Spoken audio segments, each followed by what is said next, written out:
But I mean, again, he doesn't know who Gabriel is, right? Because he didn't come from an Abrahamic faith. The people of Mecca were pagan. Quran is mentioned, if this book was from other than God, they would have found in it many contradictions. If a book is without contradictions, that has no bearing on whether it comes from God or not. I've had phone books that are inerrant, but I certainly don't think God gave them. That we believe without understanding. The brother asked a very important question, that most of the scholars say that listening to music, watching movies, and most of the television programs, they're haram. So how can we have fun? Let me tell you, brother, at the outset, that having fun is permitted in Islam as long as the fun is halal fun. That the standard narrative has holes in it. The Prophet tells us because Satan or the devil sleeps over our nostrils. Those who oversleep and not pray Fajr on time, Satan urinates in their I ears. really do think Jesus was crucified and that he really was dead and buried. He thought that he was a son of God in the sense that he was specially chosen by God. I think Jesus really did think he was going to be the Messiah, the future king of Israel. I mean, that is, after all, why they crucified him.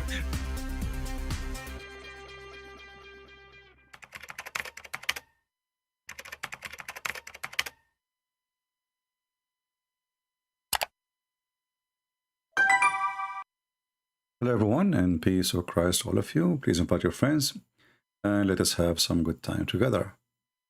I know that many people are here because we don't really schedule time and we don't give you enough time to know that we are here. And usually YouTube don't send notification for our channel. But it's okay.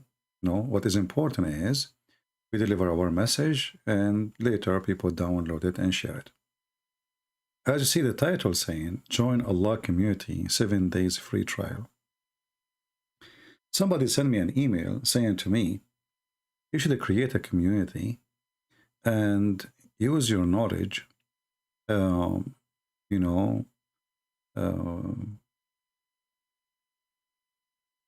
teach. In the same time you increase your income.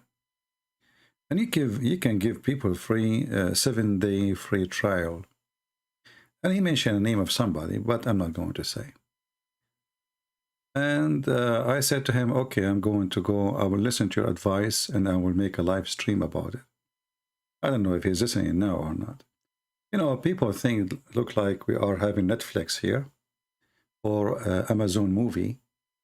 And we will give you 7 days trial. If you like our service, you continue. And if you bring somebody, we'll give you a discount. And no, I mean, people are really funny and really weird. I understand that people like to make money. And money is, for sure, is needed for everything we do in life. But why people, they give me donation in Patreon then? I mean, the one who can help, they can help. The one who cannot, what we will do with them? We tell them get lost? I find it very, very un-Christian to ask me to do such a thing. I'm not doing business. And I am here for the poor before the rich. Even though those who have, they can afford to help, they help. But they help not because they are rich or poor. They help because they knew that this is a good thing to do. But we will not do a 7-day trial, and we will not do business, and we will not teach the one who have money, and we will ignore the poor. That is not a Christian, like behavior. We know that Muhammad, in order to get himself to be in the position he become in, he married a woman, she is 15 years older. Some they say 20, depend.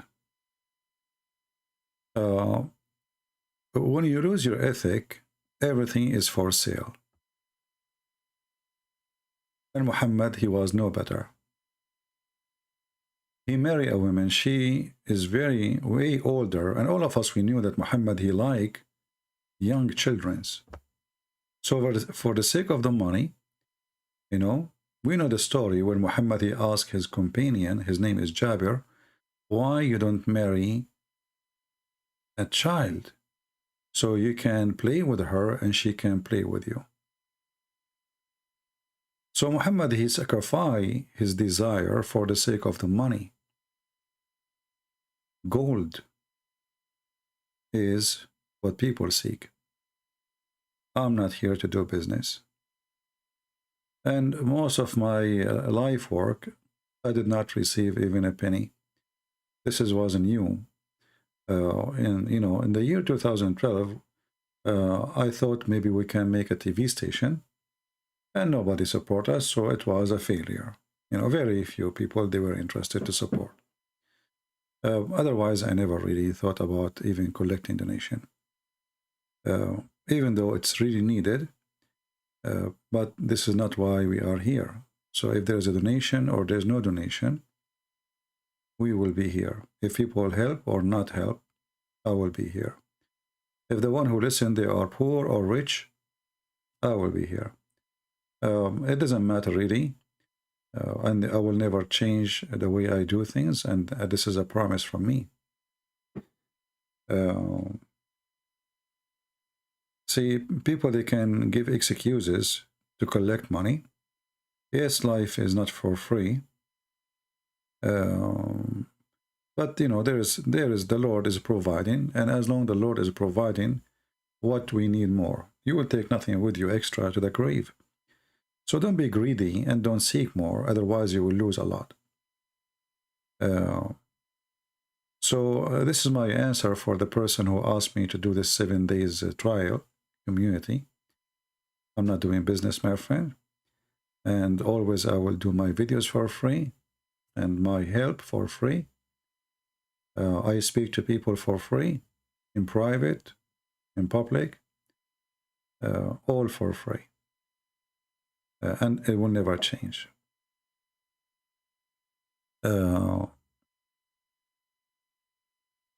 Always be careful, because Satan, he will love to deceive you, and he will love to use you. When your mission became about money, you will lose everything, you know. See, all the disciples of Jesus, and they are the best of us, they used to work, you know. Paul, he used to make tents. So they work, and for sure, like Christian, they support them, but they did not make demand that I will not teach in your church unless you pay me first, unless you give me money. People who do this, they are not serving the Lord. They are just doing business. If people want to help, okay, from their good, they can help. But if not, if you are a believer, the Lord will provide you. The Lord will provide you. If you put money first before your mission, it means you are just doing money. You are not working for your mission. Money is coming first. So that will never change, and I hope my message is clear. And I want just to have a little conversation with you guys, nothing really. We don't have much of a topic. As I see, this email was very irritating for me. I don't know what this person think of me. Very bad. That's very bad. Yeah. Anyway. You know, the majority of people are poor. People, they cannot afford this day to buy a sandwich. People, they cannot afford even to, you know, to do anything. I mean, life is becoming so expensive. I'm a person who by myself, I don't have children, I don't have wife, and life is really expensive. I mean, last year, the $100, it make way more, like you can do more shopping, way more shopping than what we have today, thanks to the stupid president of this country. So, you know, why we think always about how we can accomplish, how our mission becomes just about money. You know, you go even churches, you will see that a person, he will not do a speech in a church he negotiate first. The same as the Muslims, you know, Muslims, and there's many Christian and Muslim, they do the same. You will see an ustad, or those mimi hijab, and those supposedly they became ustads now, but they are just a junk of Islam. They will not go to somewhere unless you get them a 5-star hotel, and you know, how much you will pay me. They have a debate with David Wood right away after 2 seconds. Brother, sister, you know, donate for us. We are the ones standing for Islam. After not even an hour from the debate, he started crying out, asking for donation, because this is their golden opportunity to get rich. And actually, we know that David Wood, whatever he touch, he make it into gold. And I'm talking about Muslims. He is the one who make them rich, because always he come with a funny debate. So those are Muslims, and we are Christians. We are different. Muhammad is a prophet of money. The God of Muhammad, even he asked for borrowing money, and the return of the money will pay back to you in heaven. Have you ever heard of a God asking for mortgage? Why? Aren't you God? Muhammad is making business, and he used God as all cult leaders. And cult leaders, by the way, not necessarily they are from Muslim, you know. They can be, somebody claim to be Christians. I don't know, this website is not working now. I don't know what's wrong with it. Yeah. If you go to chapter 2, verse number 245, you will see it says, who wanna give Allah a goodly loan? Chapter 57, verse number 11, it says, man, who is the one can give Allah a good loan, and Allah will double it for him. Here it is one double, here it's many doubles.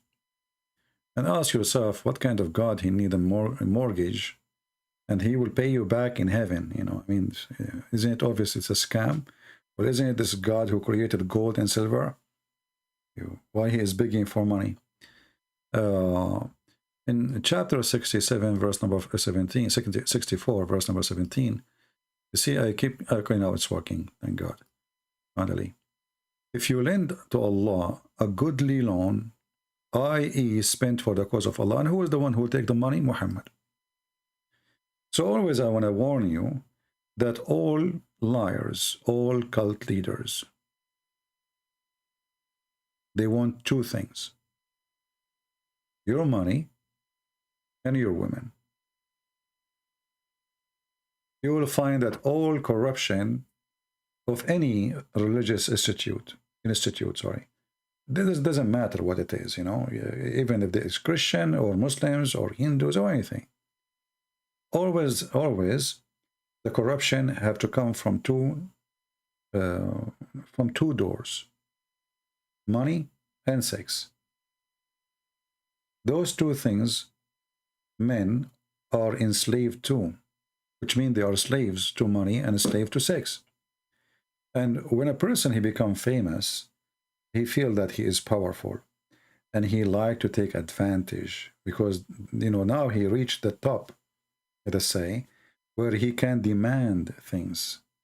He can demand money, he can demand service, he can demand special treatment, because now he reached the point where he is in control. The second you see that, this person is a fraud. You see, right now, it's late night here in my place.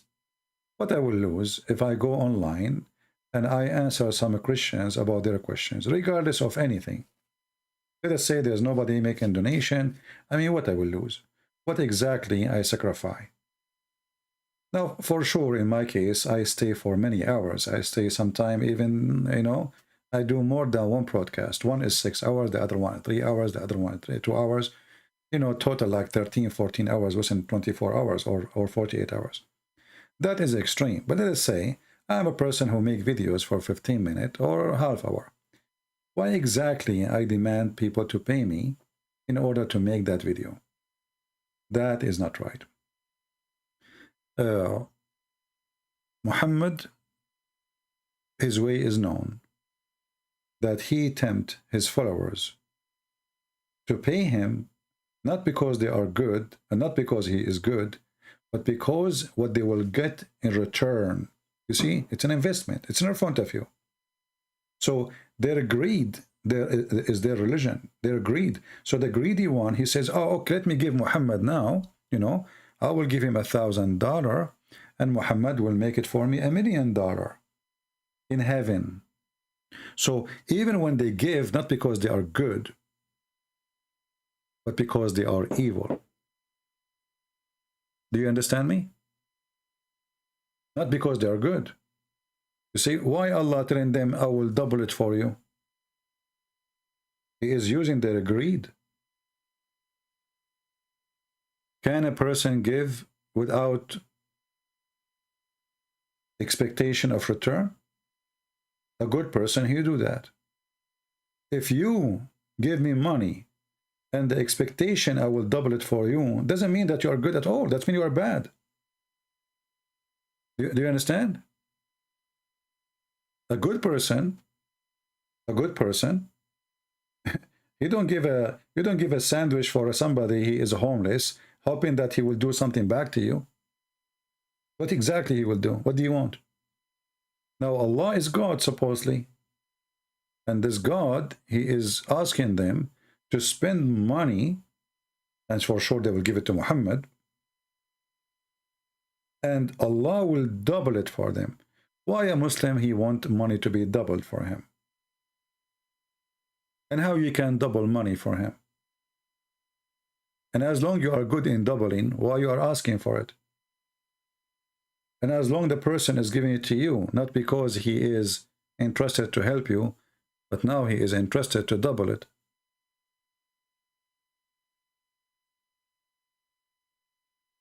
All cult leaders, they are the same.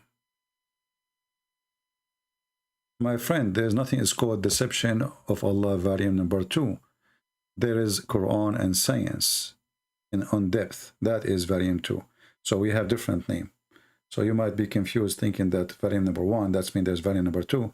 So it should be variant number 2, but I changed the name because it's focused in science. So you need to search for Quran and science on depth. That is deception of Allah, variant number 2.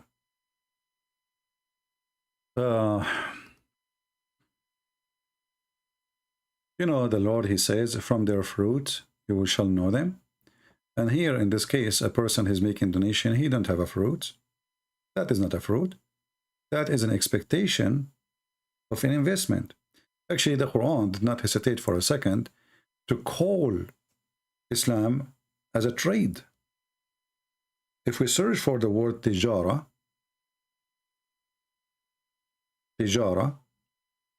you will see the word tijara is all over the Quran.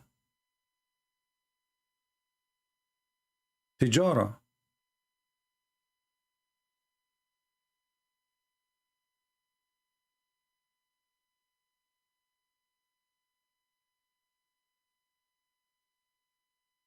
Muhammad, he said to them, can I lead you to a tijara, which is a very great investment?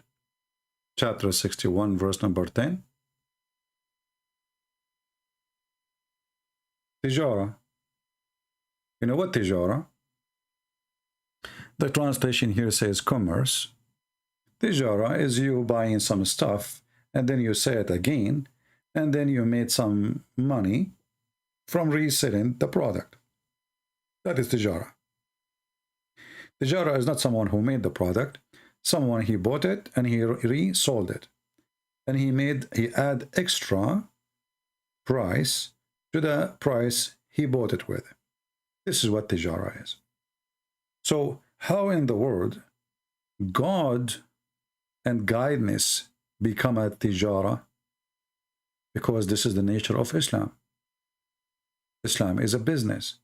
Why Muslims believe in Allah?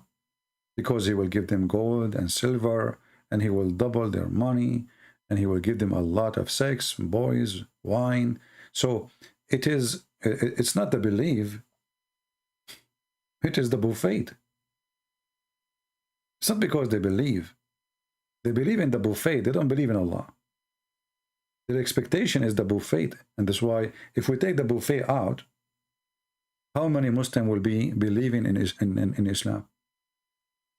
How many person will do, like explode himself for the sake of Allah? Nobody. But they are desperate to go, because what this life here, most of them, they will do that. You know, they are desperate, they are poor, they have no money. Like you see Osama bin Laden, his men, they go to die, and he stay in the back. Why you don't do what your money, you know, why your son don't do what they do too? Why don't send your son to die with them? Why his son don't put himself in a car and explode himself? Those are the rich. Those are doing business, drugs, etc. And they use religion as a cover-up for their business.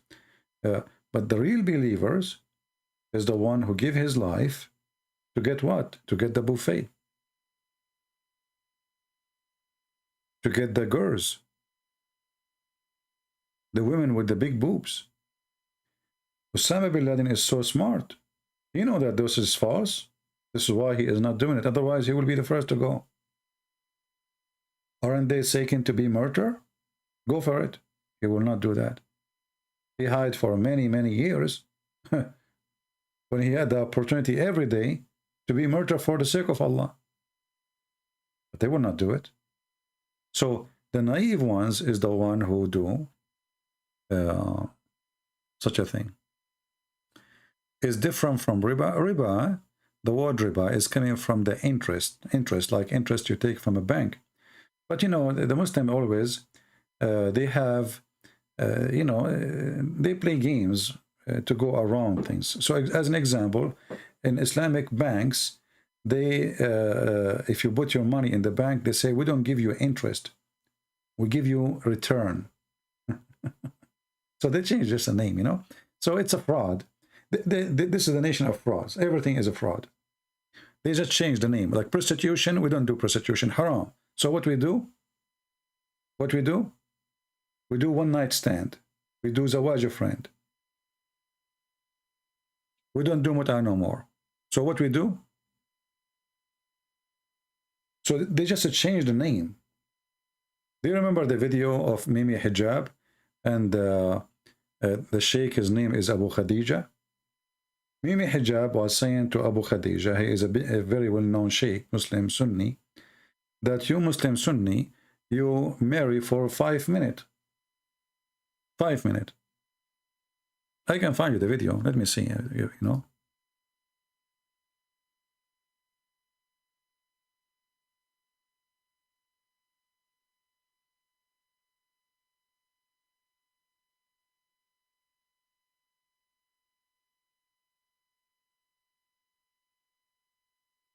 Looking for the video. Yeah.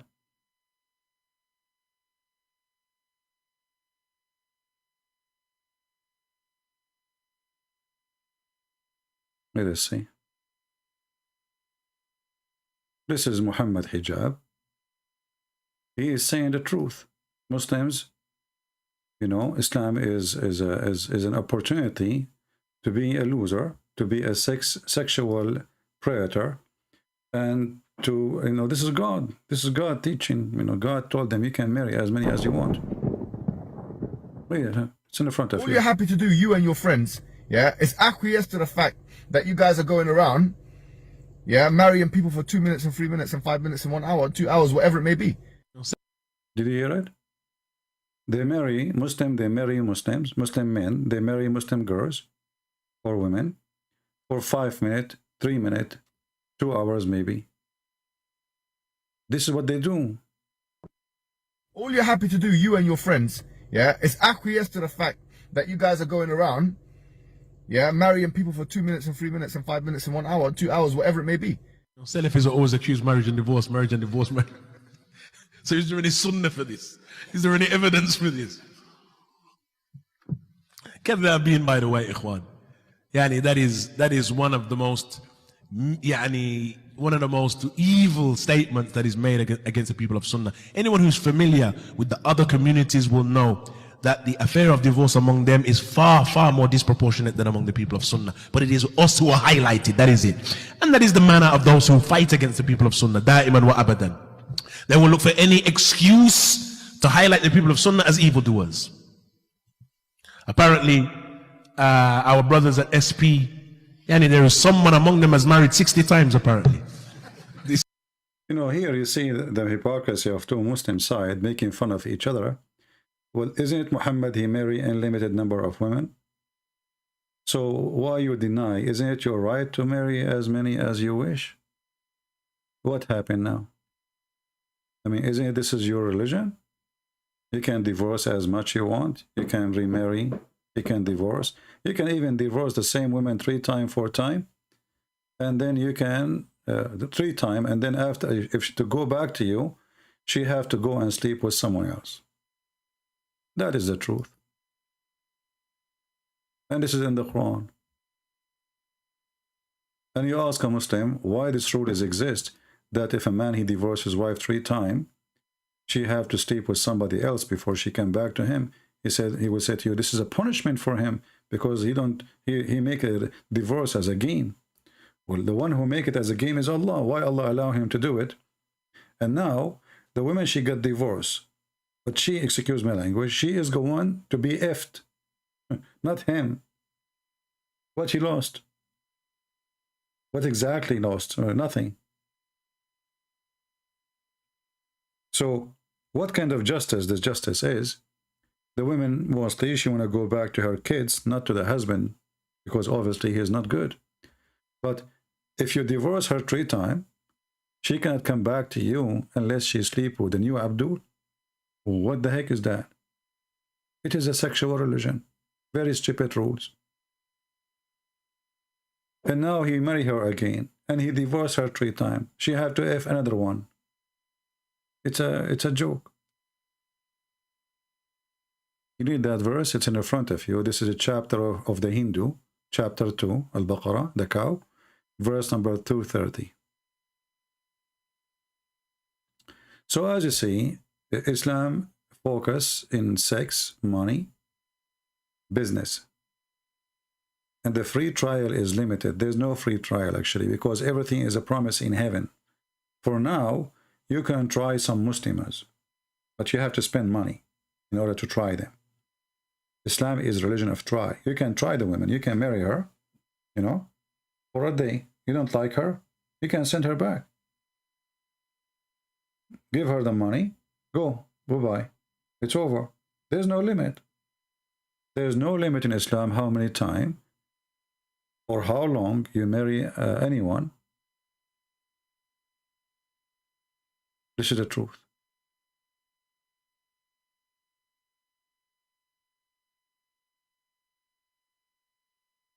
Somebody saying, I'm a Muslim from Palestine, which means from Israel. There's nothing called Palestine. I love Jesus, I dreamed of him, and I'm just scared to change. Okay, don't change then. Stay where you are. Get the versions. Anyone have a question? Can you talk about alcohol in Islam?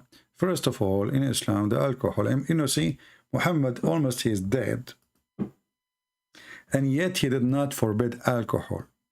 He said, the Quran said, now Muslim in the hadith, they will say to you, Allah cursed the one who make it, who buy it, who sell it. But look what the Quran says.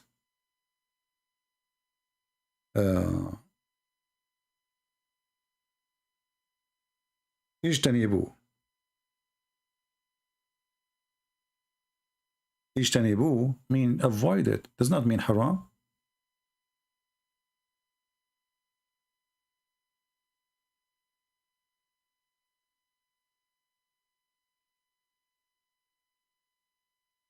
It says it's a sin, but doesn't say it is haram. You see, haram, forbidden, is something will bring you a capital punishment. like, you know, fornication as an example. If you kiss a woman, if you touch her private part, in Islam, this is called al-lamam. It's okay. There's no punishment for it. There's no punishment. Actually, if you marry your mother in Islam, even though it says haram in the Quran, there's no punishment in Islam if you sleep with your mother, or even your sister, or even your daughter, or even your aunt, or even your grandmother, and I can show the reference. There's no punishment. Even the one it says haram, which means it's forbidden. What is the excuse? Well, he married her. He married her.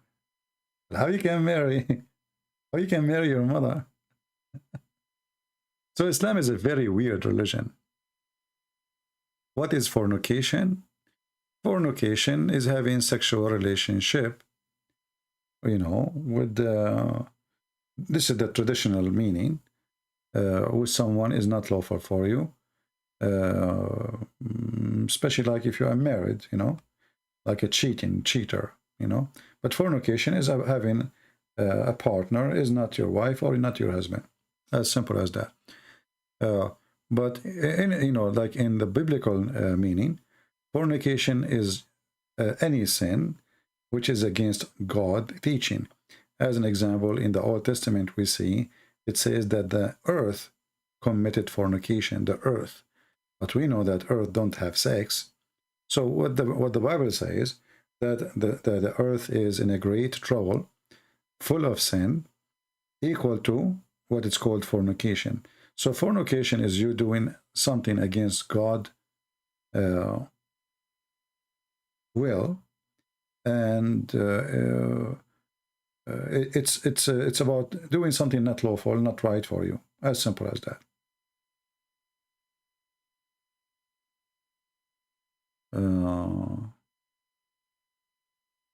CP is drained away from who? Moonlight reversed. He tried to contact me. Oh, okay. Well, if you want to contact me, I'm not really in the mood today to go in Skype. I guess we lost connection for a second, maybe, or for a few seconds. I don't know if you guys heard me. I was saying, is this guy is a sheikh? Like he is a good meal or very skinny? Let us open Skype and see how good he is. Now we open Skype, we will see that they will not call us. Usually that's what they do. Here we go. My Skype is open. Please text me. The one who is saying he want to talk to me.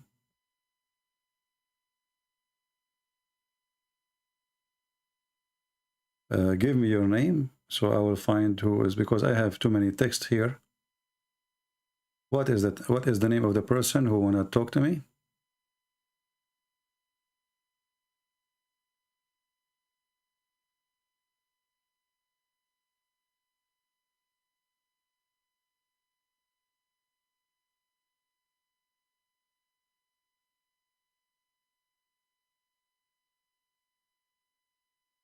Is guys the video running fine?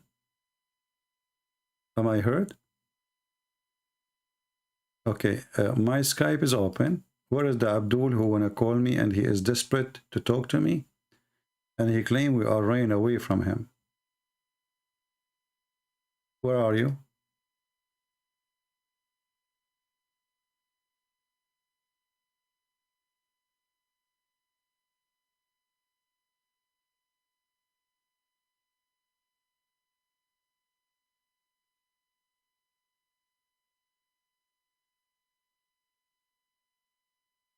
I receive a message from a person who left Islam, and he said to me, my father, he dishonored me, and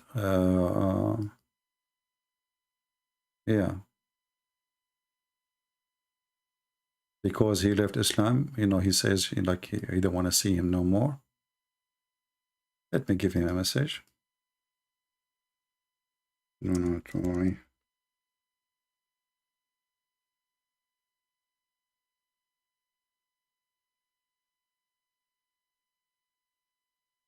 Where is the Abdul who was desperate to call me?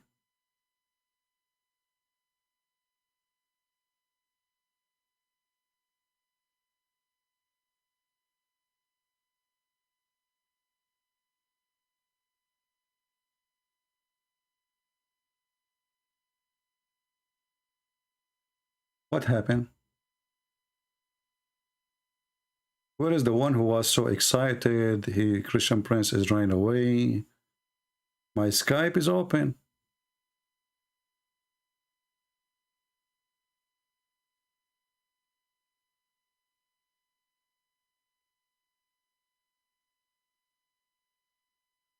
Do you see? I mean, they are just kids. They don't dare. Where are you? We have a person saying Muslim here. Okay, let's see this person here.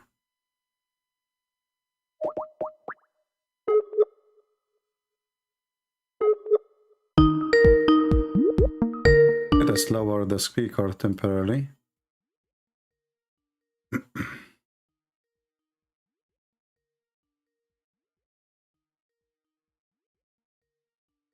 We are ringing him, so.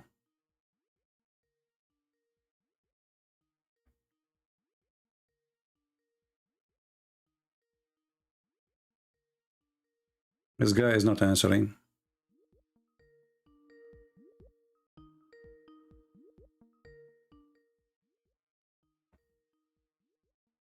Okay, well, he's not answering. What we can do? Where is the brave Muslims who want to talk to me? So you made me go in YouTube and in Skype, open my Skype, and it turned to be that you are a potato.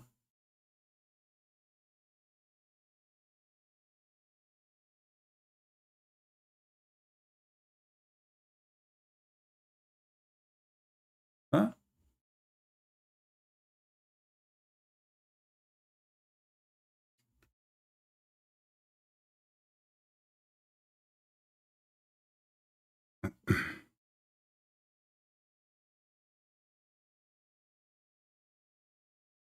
They were very excited, and you know.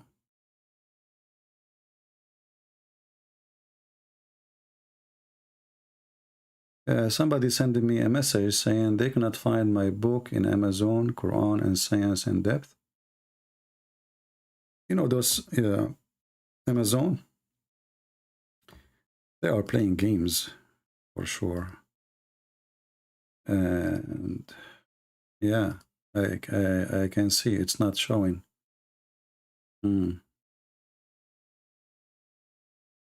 Yeah. Very filthy company. Maybe we should publish it in Google, you know. So where is the Muhammadan? The one his name is Elias. What happened to you, Elias? Where is your potato?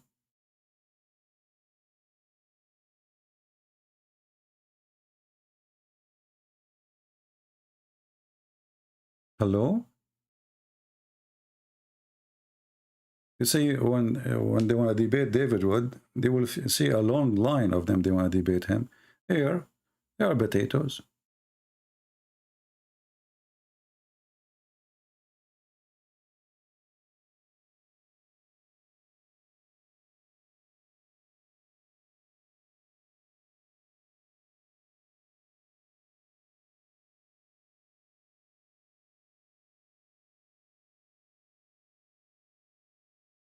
Any Muhammadan? Mayday, Mayday.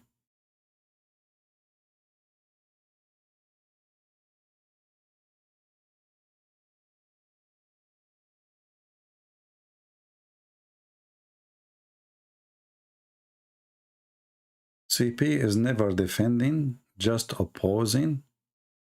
Something angry, I think must have loved before. I have no idea what does that mean. I think you are qualified to write Quran too.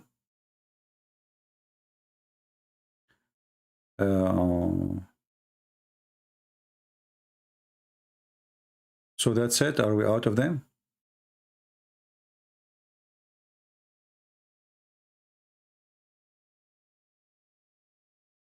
Where is the Muslims who were saying they wanted to call me? Okay, shall I exit Skype? Hey, the Abdul, where is the Abdul? Where is the one is so exciting, we want to call you? What happened? I mean, what you will lose if you call me anyway? Do you know that Allah will give you a reward just for calling me because you want to defend Islam? And you know what does that mean? That will increase your balance in the heaven. You will get extra women, their butt will be bigger. You can name it, I mean extra, a lot of extra. Your private part will be special, you know. Maybe Allah will provide you and sunglasses for your eye, you know, for your private part. Because remember that women in heaven, their private part is so shiny. I don't want you to go blind. The first shiny private part in the world, actually, it was the private part of Muhammad's mother. According to the hadith, when she gave birth to him, a light came out from her holy vagina and reached all the way the palaces of Damascus. And all Muslims, they knew the hadith. This is why if I'm a Muslim and I want to go to the bedroom, you know, I have to wear a welding glasses for, you know, in case, you know, never know. It might be so shiny. Right?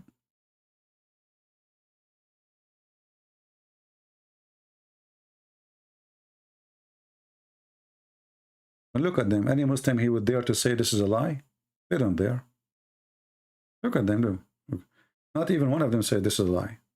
Because this is what they say in their books. And the funny is that nobody saw the light coming from her, Muhammad's mother vagina. I mean, the whole people of Quraysh never saw it. How the light went all the way to Damascus, and why it's going in the direction of Damascus? I mean, light goes in every direction. Is that a beam light? Maybe she have a headlight there. You know what? Maybe when she was laying down, her legs, I mean, her was facing Damascus. I mean, at least when you make a lie, make it, you know, come on. And what? Oh, so the light came out from the roof, like what Muhammad's mother, she was giving birth in the roof, in the top. How the light came out? Well, I mean,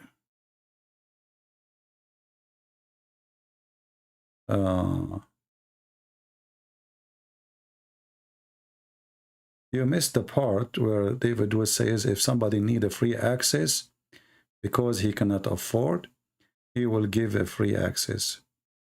He is not forcing anyone to join. Yeah, my friend, I'm not talking about David anyway. But as long as you mentioned this, it should be free access to everybody. Aren't you getting donation in Patreon? So what the donation in Patreon for? And then the same as people, they donate to you, they donate.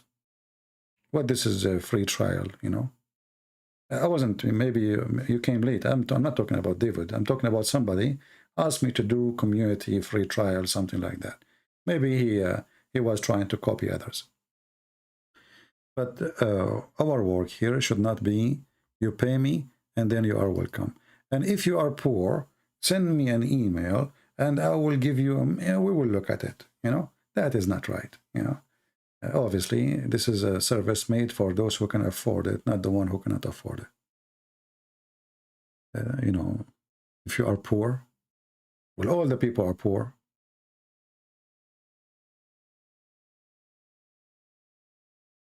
How many people are not poor? What is the percentage of those who have money with those who don't? So we are making service for those who have no, you know, money, or we have making service for those who have money.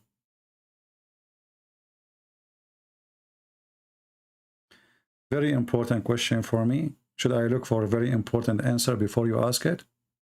Let me open my document, so search for very important question answer. Because there's many people who claim to have knowledge. They have, you know, they have list of things, question answers. They search them from the internet, but they put them there.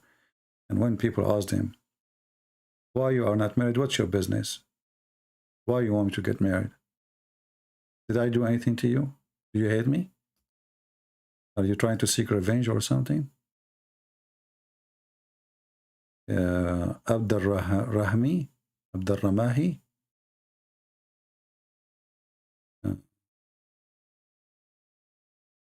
Okay. So what, you want to talk to me or what? I don't know.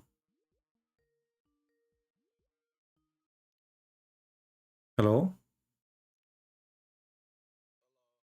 Yes, my friend, you are live on air. What do you want to say to us? Hold on 1 second. Let me put the speaker to this. Oh, what is that? Speaker, video? We don't want video. Turn it off. Turn it off, no problem. Okay, great. How you doing? I'm fine. You are a Muslim, my friend? I am. All right. What does that mean? Well, as I've been told, it's to submit to God. Where we can find that in the Quran? I don't think it's in the Quran. Yeah. No, I'm not a Quran master, but I've read a lot on the internet.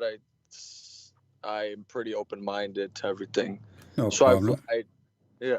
You see, Like I really got into a lot of different stuff, like Shia and learning, you know, because I'm Sunni, born Sunni, whatever. But I think I align more with the Shias because I kind of respect their beliefs. So, I don't know, you know. So how you want me to talk to you, as a Shia or as a Sunni? As a Sunni, because I'm just not the type like, oh, the Shia are kuffar and they should be killed. Yeah. Like I don't think Yeah. that's true. Well, you know, my friend, the Quran says in chapter 49, verse number 14, you know, when the Muslims, they say that we submit, that is not really true. I don't know if you speak Arabic or not. Aslam means surrender. Like Muhammad, he sent messages to the Roman. A letter says, Aslim Taslam. So surrender, you know, this is what Islam means. You surrender to Muhammad, and then you will become his, you know, under his command. You will be safe. You know, you join him. He will be your king, and you will be his slave forever. You surrender. So Islam is to surrender to Muhammad. The excuse is when you surrender to Muhammad, you surrender to God. But the fact, you know, if you want to surrender to God, why I need Muhammad anyway? If God is there, exists before Muhammad, why I need to say Shahada, and the Shahada contain the name of the God and the name of Muhammad. So if you ask me, I believe that Muslims are mushrikeen. You know what mushrikeen mean? Yeah, they believe in many gods or polytheists. You associate somebody with God. That's what mushrikeen mean. You associate somebody, and that's what Muslims do. They associate Muhammad with Allah. As an example, if I ask you, where the sun set, what you will say? If Muhammad is here, you know, if Muhammad is here, and Muhammad, he asks you, do you know where is the sun set? What is your answer to him? Well, I know what he said, but I would say, knowing what we know now, that the centers of the suns at the center. No, let us say you do not know. You are at that time. Okay. Okay, what you will say? I don't know. You will say, I don't know. But are you willing to say Allah and his messengers knows best? Would I say that? Would you say Allah and his messengers knows best? Nah, I guess if I was a firm believer in God, I would say God knows best. But maybe not is the truth. So you refuse to say Allah and his messenger know best, because this is associating the knowledge of a man with the knowledge of God, correct? Fair point. And I want to briefly, brother, because the other day, for whatever reason, I tried to call and I wrote just some minor stuff down, but there's something I didn't write down. Like I actually read for the first time that the Jews, obviously, you know, just the terminology that Jesus was a false prophet, right? So in the same way, like the Christians didn't accept Muhammad. So like I try to look at Islam then and I try to look at Islam now, you know? Like I didn't know there was such criticism of Muhammad back then. I only thought this was the thing of today. But like, why do you think that it like so it's not, I see the criticisms, right? I see that Jesus has a pretty flawless record, right? And then what about all the things that are of, you know, just stuff that we can't make sense out of? Like, I wouldn't say Abraham sacrificing his son, but you know, things like that. Like, okay, here's one point. Solomon, and he had thousands of wives. Why is that different from Muhammad? Why he can't have 16, but Solomon had 1,000 wives and 700 slave women, or however many? Yeah, well, if you go and see in the Bible, you will see that God, he condemned the behavior of David and anyone who did such a thing. So there is a huge difference between you do it and you do sin, and then God says to you, God to bless you, you are good. And then God, he says, no, this is bad. And even like when he decided to build a temple, God, he says to him, I don't want money from you. Your money is, you know, your hand is covered by blood. Don't build the temple for me. I reject your temple. So there's a huge difference between somebody praising somebody for the sin he do and condemning him for the sin he do. The Quran, even Muhammad, he have hadith about it, that Solomon, he wanted to have sex with his 99 wives or 100 wives, and he forgot to say inshallah. So Muhammad, he have no problem with having sex with 100 women in one night, which is a very funny story. But the problem is that Solomon, he forgot to say inshallah. And then Allah gave him a half son, you know. So so when we talk, you see, me as a Christian, if you ask me, I will say, well, David, he was doing bad sin, or whoever, anyone, doesn't matter. We don't cover up for a person because he's famous or because he have a, let us say, a high rank as a prestige or a person, you know, he's a king, or no, we don't, you know. So you know, when Peter, he said something Jesus did not like, he says to him, stay away from me, Satan. So I mean, this is Peter, you know, this is Peter, this is not just anyone. So in the Bible, when somebody he do wrong, we point at him and we say he's wrong. In the Quran, all the gang of Muhammad are good, but they are doing wrong. Well, in this, yeah, you know, I like to think I have some good points, and they're not points against you. And I appreciate everything you're saying. Like point number one, you know, like Muhammad didn't have any sons, right? Like, so this is the thing with religion. So you could look at it like, oh, Allah tested him. He tests his, you know, if you believe in him, he tests the most.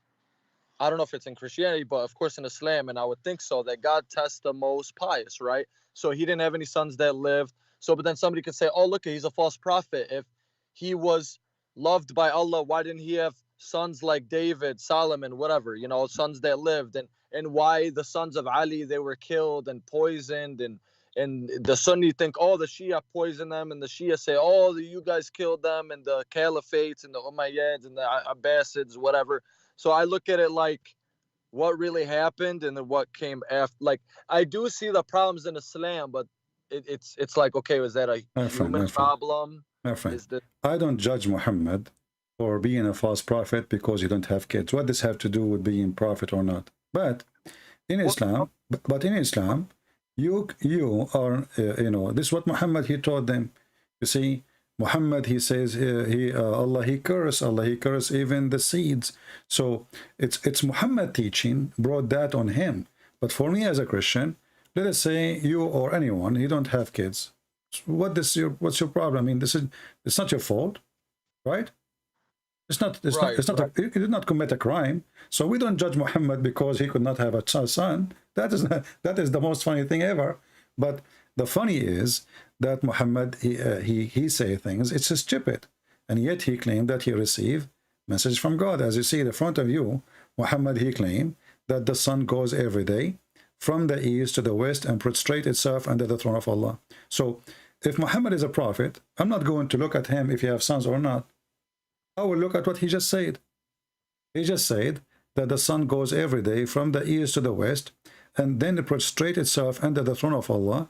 And different hadith he says, which is according to the Quran, the sun goes in a muddy water. All right? But then, right, but with religion comes all these sayings, you know, like is that literally? Did he mean that literally? It sounds Yes, like it's me literally. You know, he's talking about the sunset, the story in front of you in YouTube. Well, He I says- mean that's literally that's literal. But I mean like prostrating in front of Allah. Maybe the sun. I No, don't know. no. This is, you see, he's asking, he said, do you know where the sun goes? The sun is going now. It's sunset. And why we need to find like a solution now for literally or not. Even Muhammad, he quote a verse from the Quran. And he says, and this is the explanation of the Quran saying, and the sun runs on its fixed course for a term and degree. So even Muhammad is quoting the Quran to explain what he's saying. The Muslims on the other side, in order to make it look nicer, they say, actually the majority of Muslim Sunni, I never saw a Muslim Sunni actually saying this metaphorical. Are you saying now this metaphorical? Because this is the first time I see a Muslim Sunni saying this metaphorical. No. I'm not even claiming that. I kind of meant. Okay. I'm just kind of putting it out there. Like maybe the second part where he says it goes in front of Allah, because you know. Anyway, my friend, the Quran teaches that everything bow down to Allah, etc. And obviously, it's not metaphorical because Muhammad even he claimed that animals they praise Allah, rocks they praise Allah, even rocks they speak to him. When Muhammad he walk in Mecca, there's a stone. Say to Muhammad, Assalamu alaikum, Rasulullah. Stone. You know, speak to Muhammad. So it's not metaphorical, obviously. But isn't it this is alone is enough to prove that Muhammad is a fraud? That the sun goes every day from the east to the west? Isn't it this is enough when Muhammad he says in different hadith that the sun goes and sits in a muddy spring, hot spring of water? Is that metaphorical? no. Okay. No, I don't think. So if Muhammad, Well, what about the hadith? if Muhammad is a prophet, then he say what prophets say. If he is talking, he is receiving his knowledge from his God.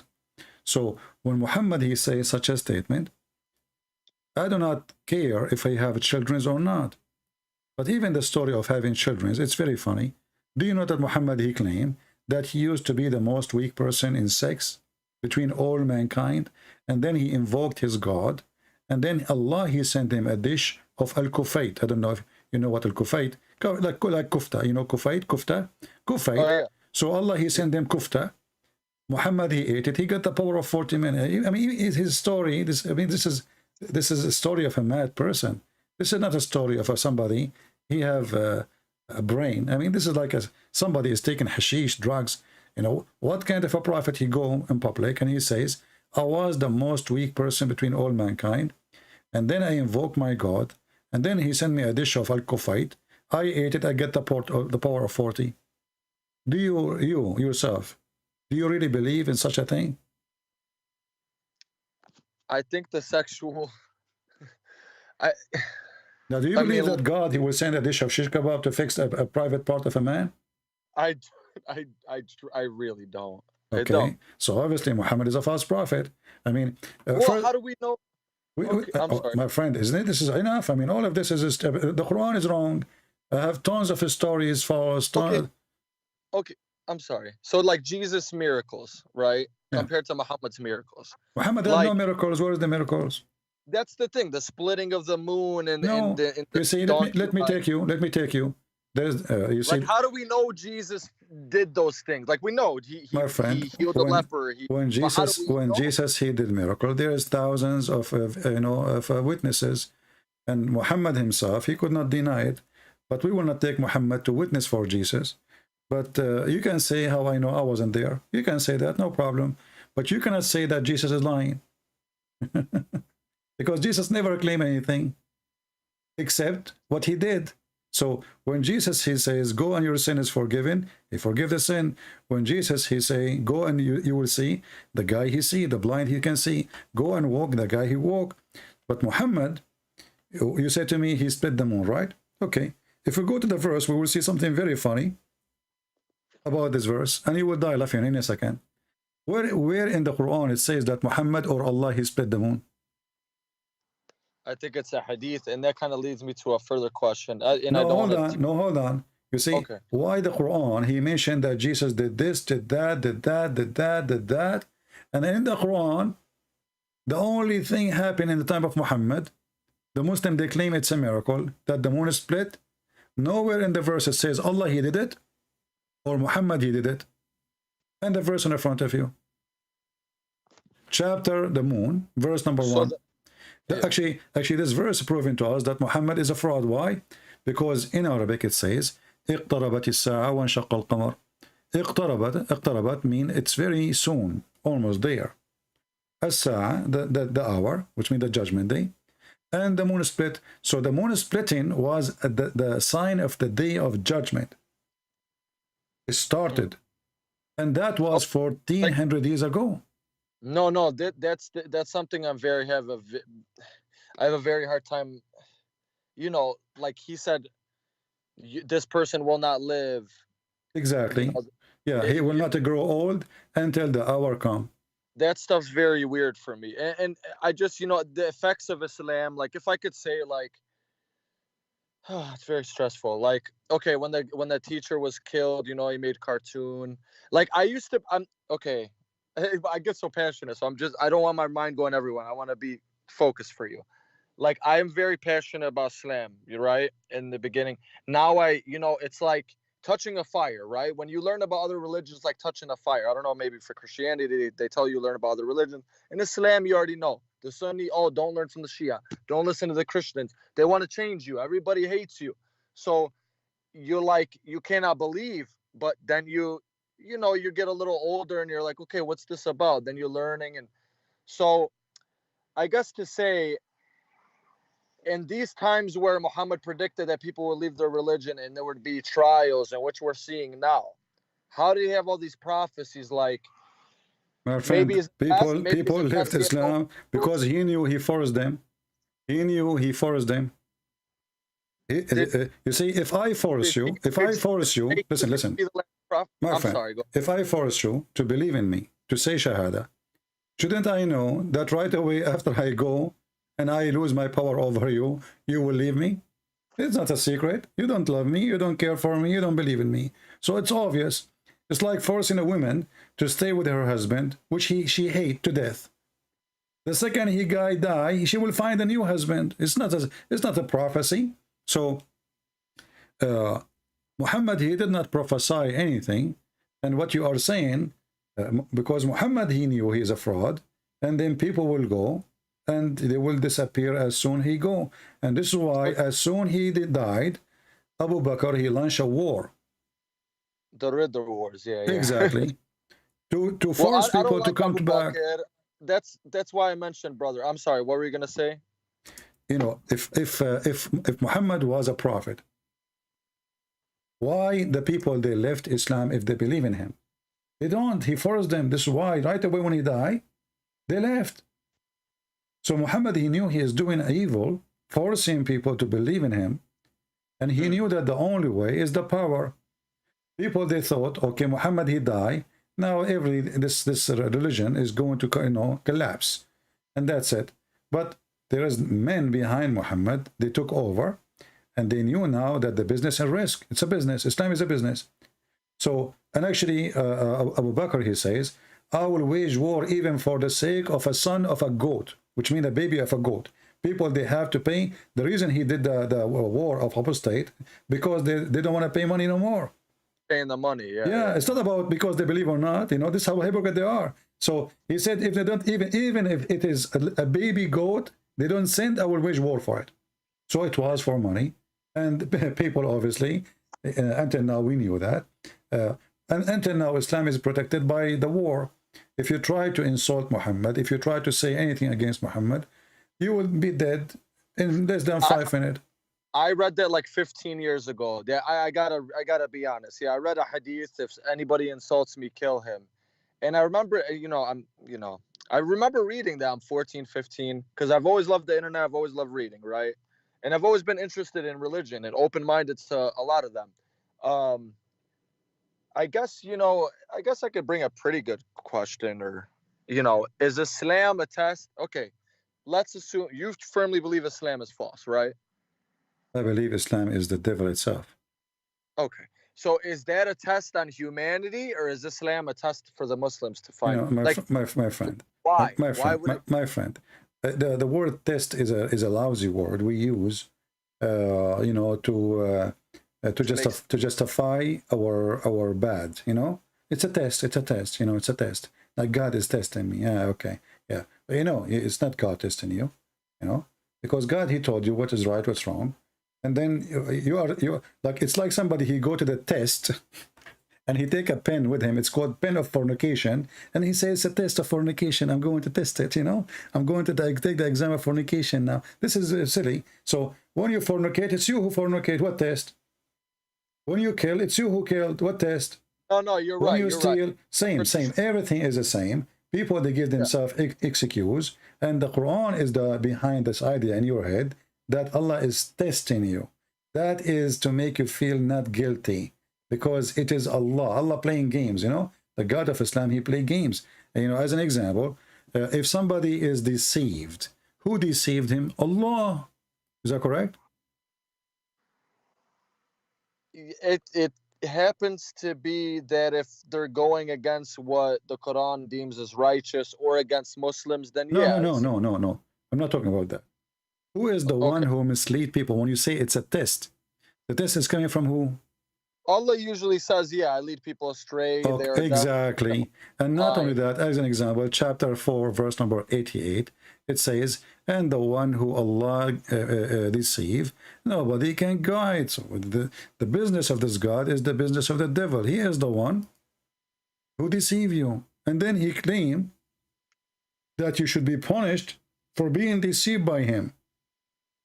Well, then, okay. So how weird this idea that I deceive you, I trick you, and then I make you fail in my trick because I'm smarter than you. Who is smarter, me or God? Supposedly Allah is God, right? Yeah.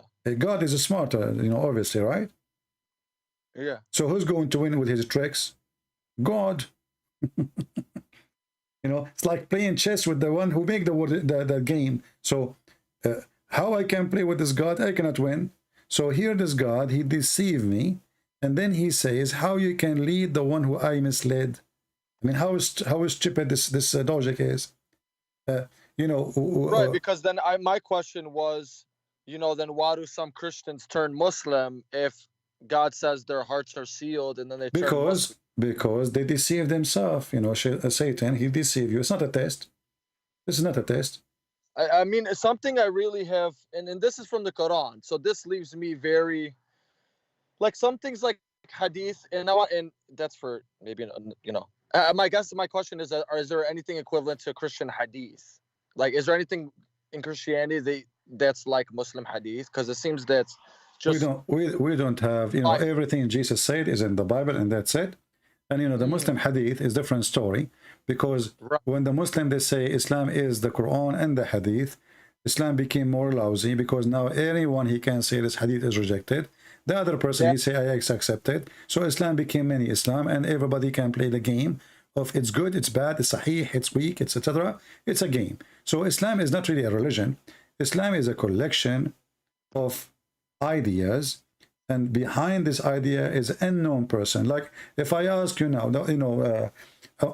there's a guy, his name is Ultimate Fault. I don't know if you know him. He's from Senegal. He says he don't believe in the hadith. So if I ask him who is Muhammad, how you can give me the answer? Let us say those people, they don't believe in the hadith. This is what the new generation, they are doing. They say we don't accept the hadith in order to what? To cancel the stupidity Muhammad, he said in the hadith. To wash their hands from it. It's embarrassing. So we say we accept only the Quran. And then the Quran, they say we give it meaning as we wish. In just to order to play. Like the sunset in murky water, they say to you, it is from his perspective. Where in the verse it says that? Why you are adding words? So if we ask now any Muslim, he don't believe in the hadith. Who is Muhammad? There's no answer. Who is his wives? There's no answer. Where he live? There's no answer. Because even in the Quran it says that we send you to Mecca and what is around it, but doesn't mean he's from Mecca. If I send you to Jerusalem, doesn't mean you are from Jerusalem. Right? So where we get the information from, this is a stupid book. You see, I saw like many videos of Muslims, they say, the Bible written by John. John who? We know who's John who is written there. Luke who? But they don't ask themselves, Muhammad who? Even Muhammad, he was born 4 years after his father death. I mean, have you ever heard of somebody, his mother, the husband died, now 4 years after she gave birth to a guy, his name is Qasim, and then they changed the name to Muhammad? So everything about this person is wrong, and all this information is coming from your books, Muslims, not from our books. So when we say, when you say to me, somebody, he is a Christian, he converted to Islam because he's a fool. I mean, the world is full of fool. How many people? But it's your Trinity that my friend, how many people they take drugs every day? A lot. Because they are fool. How many people they they drive and drink because they are a fool? How many people do you smoke? People make mistakes. But yeah. No, that's not a mistake. That's not a mistake. Do you smoke? Do I smoke what? Do you smoke cigarette? I don't. I quit cigarettes. Okay. Well, when you were smoking, you were a fool because you know it's not healthy and you take it. yeah, you're right. Yeah. You're right. So human being, he do stupid, foolish things, depend in his situation. Like somebody is desperate to find some friends, so he say, okay, Muslims, they will give me a good company. Or somebody is in jail, he need the protection from the gang of the Muslims in jail because they are a big community. He convert to Islam, he leave the jail, he is not a Muslim no more. So my friend, we don't care for those people. The book in the front of us, we examine it, and I can confirm to you that this is literally the book of the fools. Who in the world want to believe? Who in the world want to believe that there's God? He created his creation. I'm sorry. He created his creation, and then he says that the sperm of the man is coming from the backbone. How in the world he say such a thing? How in the world that woman, she have a sperm coming from her ribs? How about the atheists that look at us like we're all just fools because we just believe let us not to scatter ourselves all over the place. No, you're right. You're right. Atheist. Like I guess my point was like there's a belief. Some belief is a little crazy. I mean, some of these stories are a little out there. Just religion in general. I mean, but look at Hinduism. It's older than Christianity. So why is it? This is not. You know, we don't want to go everywhere. We are talking about Islam. You're right. If an atheist is calling me, don't worry. I will put him in a jar. I will put him in a jar in 2 seconds. Everybody have an answer ready for him. You know, because we speak to him based on his belief. So that's why I ask you, should I speak to you as a Sunni? Are you a Muslim? I ask you right away. You said yes, and then I said, okay, are you a Muslim? I speak to you as a Muslim or a Sunni? You said Sunni because I need to know what you believe in. So when we speak to an individual, we speak to him about his belief, and based on his belief, we respond to him. So now, do you agree with me, my friend, that Islam is really stupid? I can't say that because it's my religion. So what if it's your religion? Don't you think it's stupid to believe that the sun set in a hot water? Well, look at the world. The people think the earth is flat now. Okay, so they were stupid, and you are saying to me, I will join the stupid one? Well, if somebody believe that the elephant is a mosquito, why? Because he have a long nose. Are you going to say I agree? Come on. So when we show a stupid thing, this is a book of stupidity. We do not need to discuss no more. So do you agree that this book is full of stupidity, or you don't agree? Not any more than the Bible or any other script. I just think religion. You can say whatever you want. I'm not going to prevent you from saying you can attack the Bible, no problem. But do you agree that the Quran? Do you agree that the Quran? So you agreed already that the Quran is stupid? No, there's some things that you know that. Okay, the Quran's supposed to be for all eternal time, right? What does have to do with my question? What does have to do with my question? Well, no, because I guess what I'm saying is like. I want you to focus with me. I want you to focus with me. Is the Quran okay? Let us focus together. You know, just to make it simple. The Quran says that hail comes from mountains in heaven. Do you believe this is stupid or smart? The mountains, where the mountains come from, No, Pags? no. The Quran teach that hail come from mountains in heaven. How? Mountains in heaven. Chapter 24, verse number 43. Do you agree that this is a stupid statement? Or you think this is okay?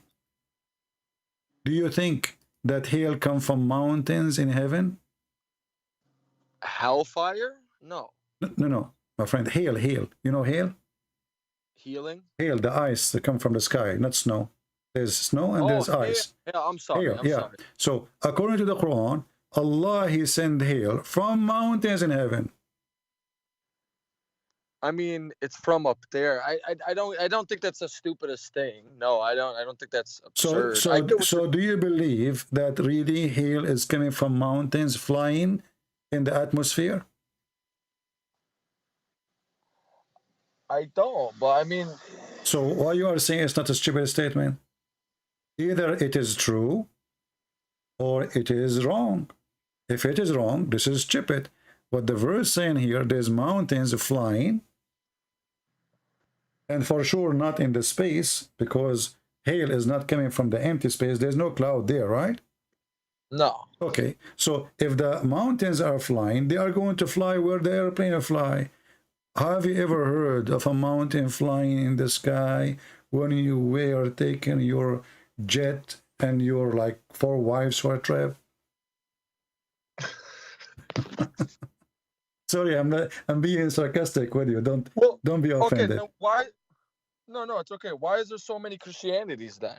So you Why see, you're trying to avoid the question. The question is an No, I said there's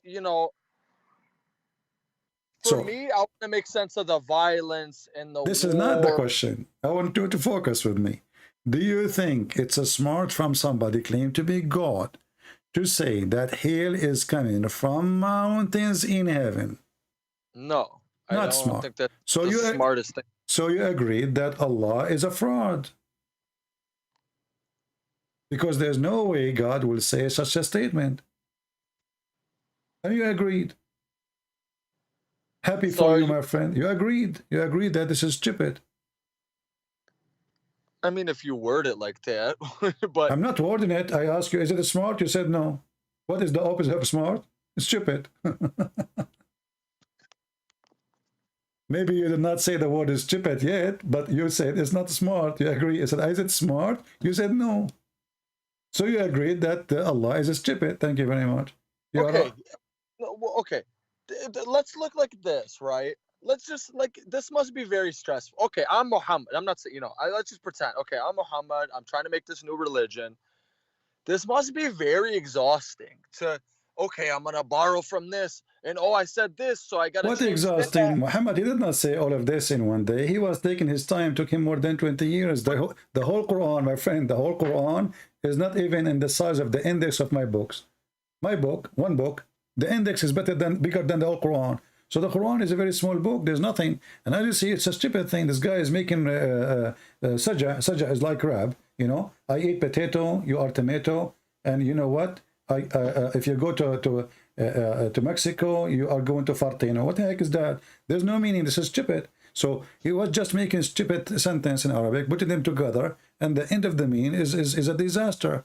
So you are saying to me this is exhausting? Why? What he's doing?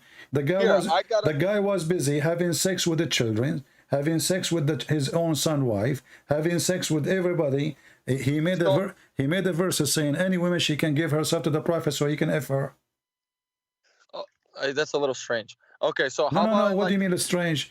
Somebody is, if it is exhausting, this guy, he have a lot of time. Mentally, okay, he got all these stories, and it's just religion is stressful, right? Okay, so I don't know. My friend, the guy was having fun. Imagine God, he sent the verse says, any woman she like to offer herself to Christian prince. Do you see how stressful I am now? I would be, this is really stupid.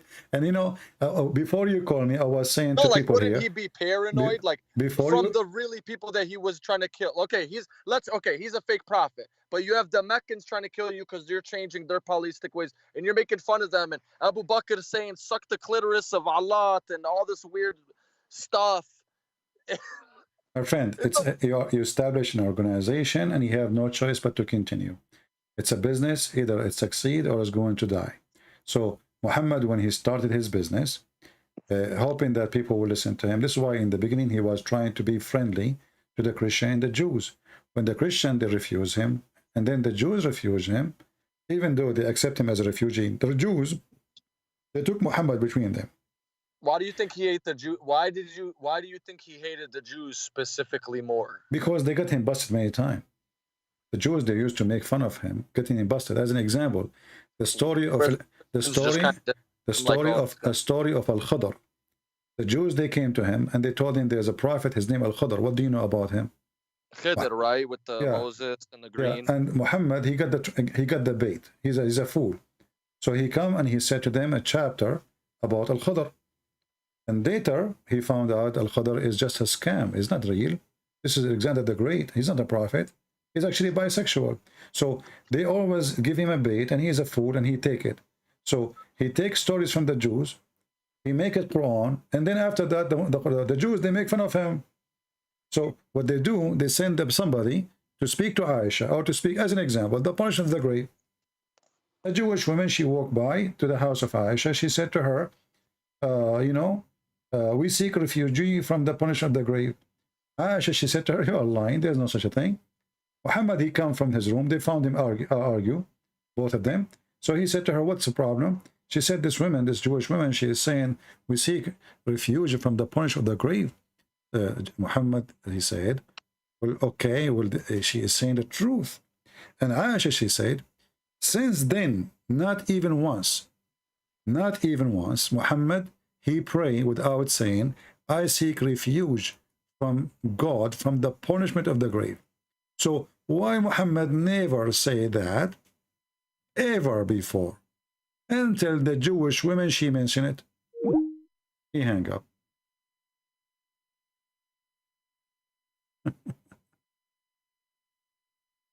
All right. Isn't it obvious? But you know, already he's out of Islam. Actually, he agreed that the Quran is stupid. What do you want more? And you know, we have this guy, he keeps saying, Ilyas, Christian Prince, if we, etc., he will run away, he will cry. Hey, my friend, get me your daddy. Stupid idiot. Any Muslim, he make those comments just to block him. Either you bring me your daddy or go. Put your diaper on.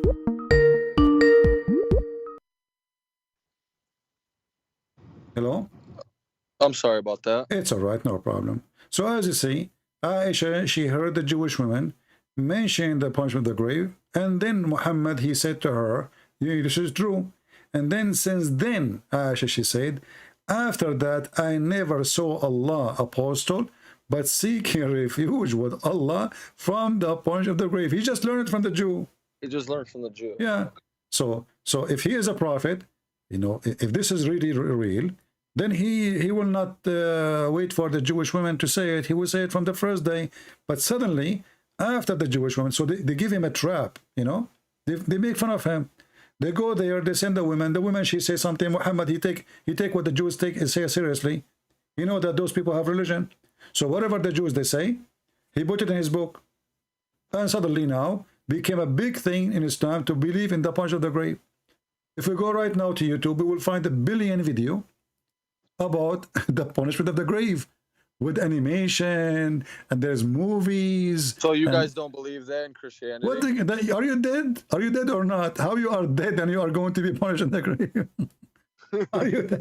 Are you dead or not? Do you mean it's something more, it's kind of a cruel thing that God wouldn't do, or are you saying that it just doesn't make sense? It's a stupid, you know. Are you dead or not? You're dead. Okay, so how we will punish you, and you are just dust? What you punish? What exactly? Well, because you're still be living, you could still feel. No, you are not. They are dead. This is why you are. Well, okay, in Christianity, you believe you're going to another place, right? No, this is in the judgment day, when God, he take us, to his heaven. Not right away. You go from the grave and you find the door open for you to the other hole. No, yeah, you have to wait for the resurrection. Yeah, so but this is a different story. Here we are talking about somebody is in the grave. Look how many videos the Muslims they have. I just search in Arabic, Adhab al-Qabr. Ooh, the punishment of the grave. And look here, a camera inside the grave. There's a cat. Look at this cat, and look, 2.6 million view. 2.6 million view. And those Abdul, they believe it. A camera in the grave. And there's a cobra, and there's a cat, and not to forget the 99 head, the snake, who have 7 heads. Each head have 9 heads. I mean, look at the movies, man. And then the guy, the angel, he will ask you 3 questions, and if you don't answer the question, they will hit you with hammer made from steel. Did you watch the movie? Is called what is called Thor? The Greek mythology, the guy who have a hammer, he fly with it. Thor. Yeah, Thor. So Thor is in the Muhammad story. Here we go. So now you are in the grave, and the angels will come to you, and they will ask you 3 questions. What is your religion? You have to say Islam. If you say Christianity, if you say atheism, if you say Hindu, Allahu Akbar. So, and then the second question, who is your God? You have to say Allah. If you say Jesus, and each time he hit you, he will split your head and it will make you go down 70 cubit down. And then the third question, they will show you a picture, and they will say, who is this man? If you say Muhammad, you pass. If you say someone else, like Joe Biden, you are in trouble. I mean, have you ever heard of a stupid exam that the answers are given to them before we go to it? So now I know the exam. God must be laughing at all of us. Well, I got a couple good points from a couple. Yeah, I understand your points, brother. And I gotta say, you bring up good points in your video. What do you mean you understand my point? You understand my hammer now.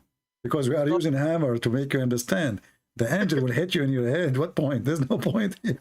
No. I'm saying you bring good points, like, that make people think. But I got a couple questions for you that just little things I've been writing, because I don't want my thoughts to escape me. That's why I'm writing in my little thing here as we're going along.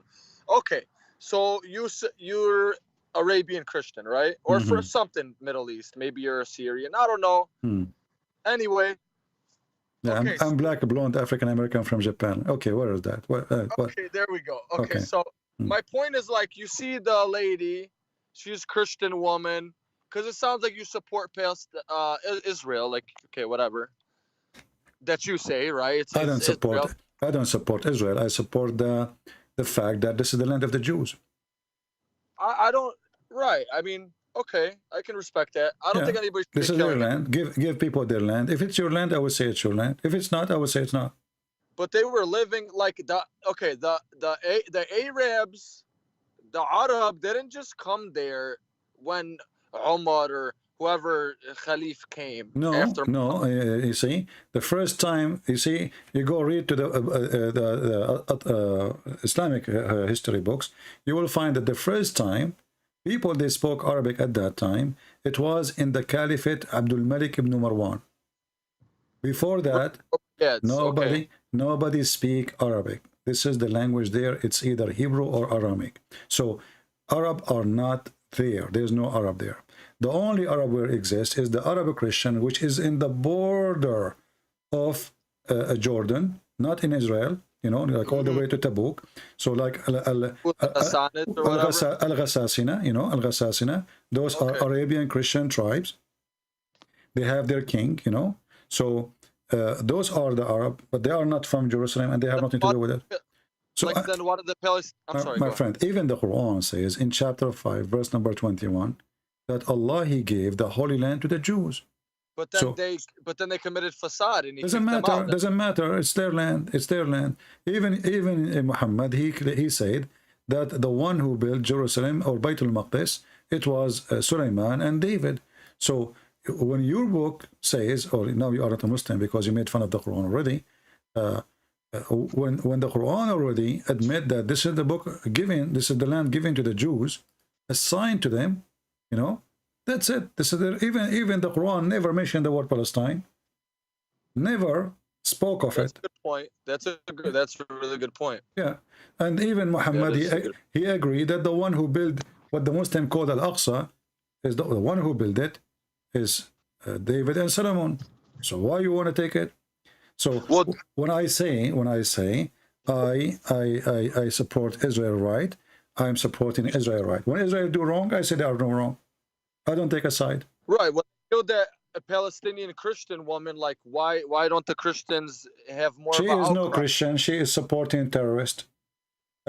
This woman, she is no Christian. I know who is she. She is from the Orthodox Church in that territory. She was a journalist supporting terrorists, supporting Hamas. So she is no Christian. There's no Christian will do what she's doing.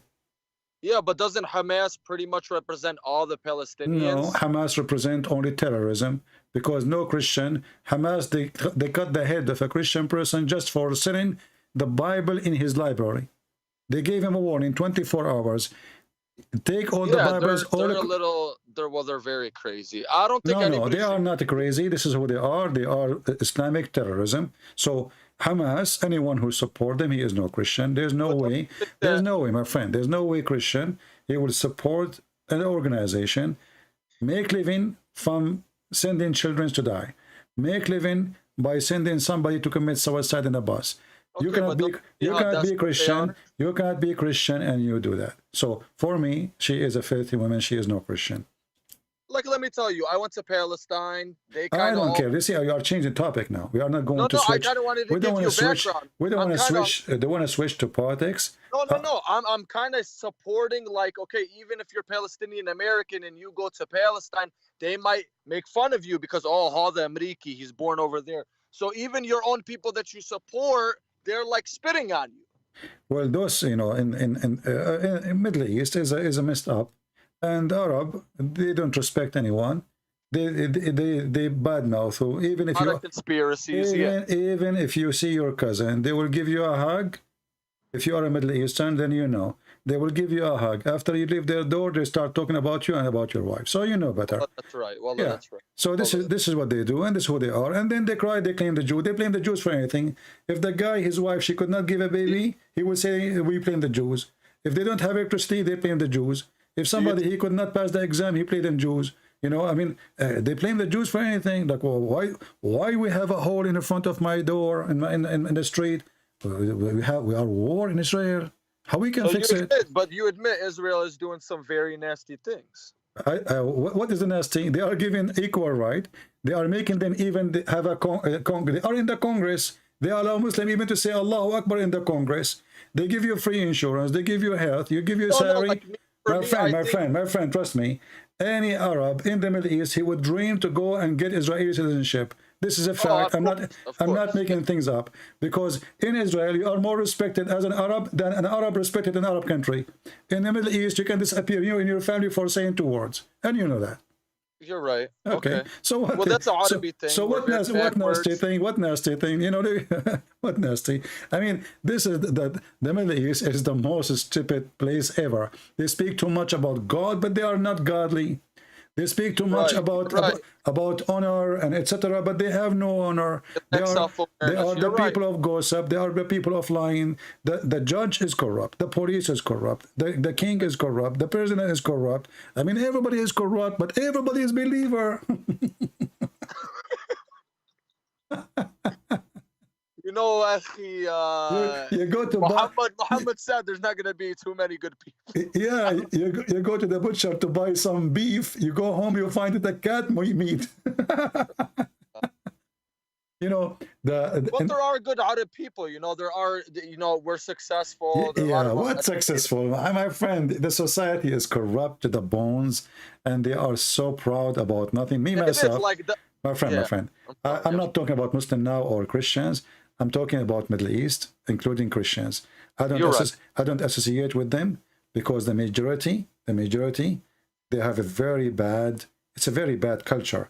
Gossiping, They hate each other. The cousin hate his cousin. The family hate a family. The sister, she speak about the kids of the other sister. I mean, Every girl's a it's sharmuta. like, without using bad words, every every disease in the world, you can find it there. In the same time, they are the most proud people ever. They are the decent. They are the honorable. Right. They are brother, we are the one who discovered electricity, really? Yes, and Shakespeare, his real name is Shakespeare. But okay, brother, okay, let's assume, and that's another point, if Muhammad was, okay, I don't want to write that down. Okay, so like, I think a good video for you, because you break things down pretty good. I don't know if you saw Andrew Tate, the Christian kickboxer. He said Islam fixes a lot of things, and he's right. Yes, there's bad things, like negatives. What? Islam fix what? People say stupid things, my friend. Who cares what this kickboxer is? Let me kick his ass. What he said? Tell me. Islam fix what?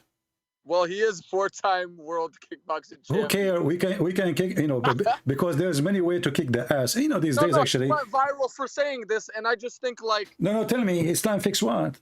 No, Islam fixes, the role of women, where Christianity... What role of women? Okay, exactly, how tell come me. we can wear a shirt that says Jesus is gay, but if you say that with Muhammad, I know you could say it's a bad thing because we shouldn't just go kill people, but like, how come people don't defend Jesus the way we love Muhammad? Okay, well, no, you see, you're not defending Muhammad. You are defending yourself because you feel you are insulted, and you cannot take it to see somebody...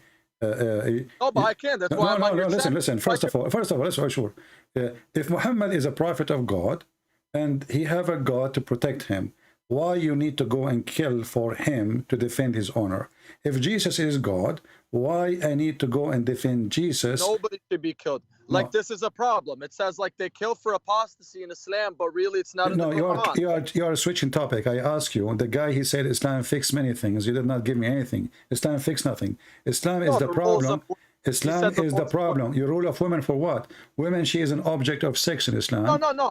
I want to give you the background of the video. He said that a lot of the problems that the Western world is facing now, Islam fixes it. Like what?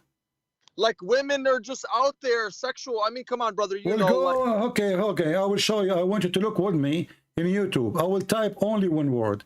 This guy, whoever he is, he's an idiot. Kickboxing, Islam fix anything. So if we force women to not to wear a short skirt, that will make those women good. They will go and have sex behind the wall. So I will type here the word ma'laya. You know what ma'laya mean? I don't. Okay, I type the word ma'laya. Look, it says adult. You cannot see it because it's for, you have to be confirm that you are over 18. This is the Arab women wearing hijab. So this guy is a donkey, whoever he is. Islam fix nothing. People, they do, look, even sexual dance, women, they sleep in the top of each other in public. Women sleeping in the top of the other women, and all the sheikhs are around them. Look at this one. Women, they raise up their ass up in the sky, and everybody around is wearing hijab, and they are wearing hijab too. This guy is a certified idiot. Middle East is the land of prostitution. My friend, go to Turkey. Where's that at? It's on YouTube. I'm showing you on YouTube. I'm showing you. This is in the Middle East. That is very weird behavior. What weird behavior? What weird behavior? I think if we say which country is number one, hold on. If we say which country in the world is number one in belly dancing, give me the name of the country. I say America, baby. No, I say Egypt. I love America. I don't know. America is number one belly dancing? What since when? This is your Middle East, and this is the garbage and drugs. Morocco, Tunisia, Libya. I mean, come on, people, they speak stupidity. Well, maybe if America bomb our ignorant countries. So Islam did not fix anything. The women, she became more sexual object. In America, women, they are free to do as they want. So here, what kind of woman she is, because you think that's a bad thing? No, it's not bad thing. No, it's not bad thing. I will tell you why. Because when you force people to behave as you want them, obviously they are not behaving because you force them. Give them a Because they're- freedom. Take the freedom of USA and give it to those Arab, and you will see what will happen. Well, Just they do it. love them. No, they will go. They will go. You know, this is why Saudi or etc. They go in the airplane before they arrive. They go to the bathroom. They change their clothes. They wear short skirt. They don't even arrive to the airport in Europe. So give them freedom, then you will know them. So this guy, whoever he said that, he is stupid, because Islam is not fixing anything. Islam is a problem. If a woman walk in the street alone, she will be kidnapped. She need a guardian, because Islam made everything sexual. And the women, she became a sex toy. So don't tell me Islam fix. What fix? Can your sister walk safely alone in Egypt or in Hamas territory, and not 1,000 person touch her or speak faithy word to her? Can a woman go in the bus without being molested by 1,000 dogs? So what Islam fix anything? I saw those women. I saw the woman being killed in Jordan and Egypt. It makes me sick. The teacher in France, you know. Yeah, so you like see, Islam, so you witness it yourself. So what this guy he said is stupid. He don't know what the Middle East is. So he say things. Most of those Western people, they speak about things they don't know. You know, we are from there. Okay, now why? Okay, if Christianity is true, why didn't God just make? Okay, and I'm asking you this because Islam addresses this. Like Islam says, we sent messengers to all people. They took away from the message, etc. Right? If Christianity is true, why aren't we all just Christians? And maybe we all would have been different denominations of Christians, or we all been the same Christians. I don't know. But why? Why would God? Why? You see, you are. You know, I assume that you are a smart person. No, listen. I assume that you are a smart person, right? I'm above average. So what this have to do? What this have to do with why?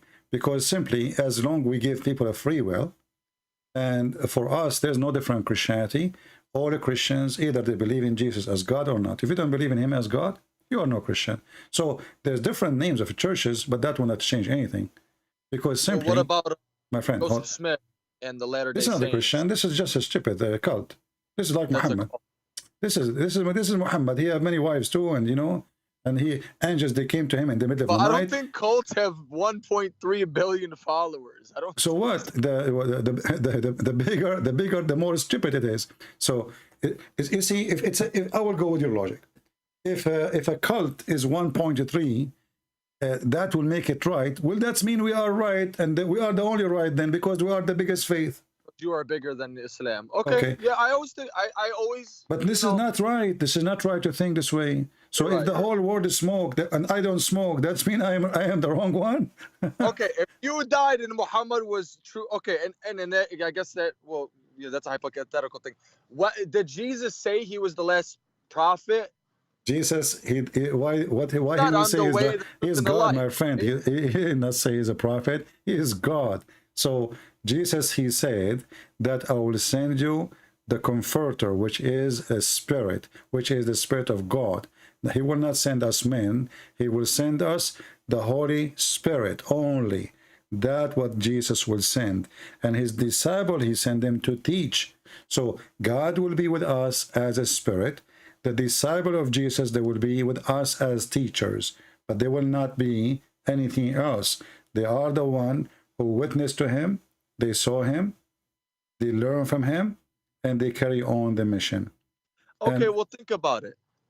Okay, how are Muslims so steadfast? You know, people being tortured in jail, and they're all, so Satan's, okay, this is from religions from Satan, right? Okay, how are we this strong? How are we I know birth rates and whatever.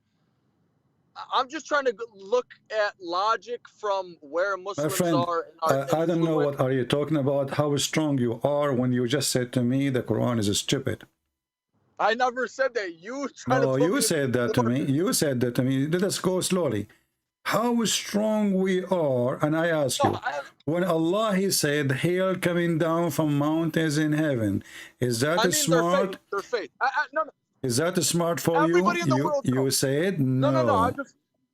I just want to clarify my point. Everybody in the world knows, like, man, Muslims, you know, comedians joke about this. About that what? You can never out Muslim. Eddie Griffin, They all joke about it. But no, my friend, true. Muslims So are Muslims are the most weak, can be defeated so easy for many reasons. Because number one, they betray each other. Number two, they are not united. Number three, they are not true believers. Number four, they are money seekers. All of those are your weakness. And since the time of Muhammad, everybody makes money. Look my at the friend, mega churches. No, my friend. Listen, you know how ISIS was defeated. How ISIS were defeated. How Saudi Arabia protected by USA. How all Islamic countries are under the command and the shoes of Joe Biden. This is the truth. Pakistan, the American, they went inside. Listen. So how you are? So how you say we are strong and we are etc. When you are under, when you live by their protection, what kind of a strength you have? No. Well, I mean our faith. I don't mean our strength. You don't have faith. As you see, I ask a few questions. Your faith flight away. What faith? You don't have faith. Well, I have well, you don't have faith. You just made fun of the Quran and you laugh at it. You forgot? Well, I'm not on my deen recently, brother. What? did you take hashish before you call me? Well, that's another subject. But my point, brother. Okay. So, my friend, you have no faith, you have no strength, you have no power, and you have no book, and you have no prophet, and you have no God. In the top of that, you have no religion, because all of you Muslims, and actually, if even your prophet, he says, my nation will be 73 sect. The Christian, there will be 71, 72. He says that, yeah. Yeah, so you Muslims are way divided more than others. Secondly, Muhammad, he lied here because his prophecy was true. This is false, because there is no 73 sect. There's millions. What 73 sect? How? Since when? Yes, because the Shia alone is more than 200 sect. The Shia alone. So how this what is? Do you mean, how you are, my friend? The Sunni are many sects, and the Shia are tons of sects. So how this is? How this is end with 70? Okay, I want you to count for me. No. What is Ismailiyah? You don't know what are you talking about? Even the Shia, the Ithna Ashariya, the 12, they have tons of sect. Even the Muslim Sunni, they have millions of sect. Go and read. You know, there's tons, millions. Nobody even knows how many. I can't even count them. No, but there's the schools like there's the Maturidi. No. You see, this is sect still. This is still those sect. Are schools of thought. That's what I'm saying. No. This is, you see, this is a sect, because when you have different idea, different belief in what your brother believe, especially explaining the Quran, that's mean you are a sect. You see. What about the Jews? Why don't the Jews? Listen. Who care about this? You see, you are going left and right. You mentioned that nobody can overcome them. You said nobody can overcome Muslims. Muslims are very easy to defeat. They have even no protection, like military. Even your money is not to be trusted in their banks. You put it in the banks of the American. So how you can be? Because they're hypocrites. That's because no. This is not because they are hypocrite. That's because you don't trust Arab. No. Saudi Arabia, those filthy dogs. Muslims, no. Muslims don't trust Muslims. You know that. You know, I can. When I used to go to a Muslim, he is like in my school. I go to his house. When I go to his house, I sit with his sisters and his mother, and they are wearing short skirt. They don't hide from me. The second, another kid, our age, we are like in a high school, another Muslim, he knock at the door. Right away, the sisters hide, and the mother hide. They don't trust a Muslim. A Muslim don't trust a Muslim, and you know that. Don't lie to yourself.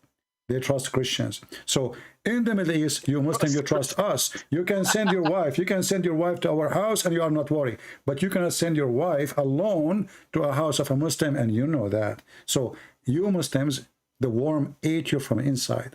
It's a tree from outside, but there is no trunk. It's eaten by worm, and it's eaten by worm since the time of Muhammad. This is why all the caliphate were killed by Muslims. This is why all the family of Muhammad were killed by Muslims. That is very true. Because this is. They were half-hearted, brother. They were hypocrites because they knew Muhammad. Those are the companion of your prophet. So you just said something very important. The companion of Muhammad. I don't like them. That's why I got away. I got an argument before, brother. Listen exactly. Listen what you just said. They are hypocrite. Who?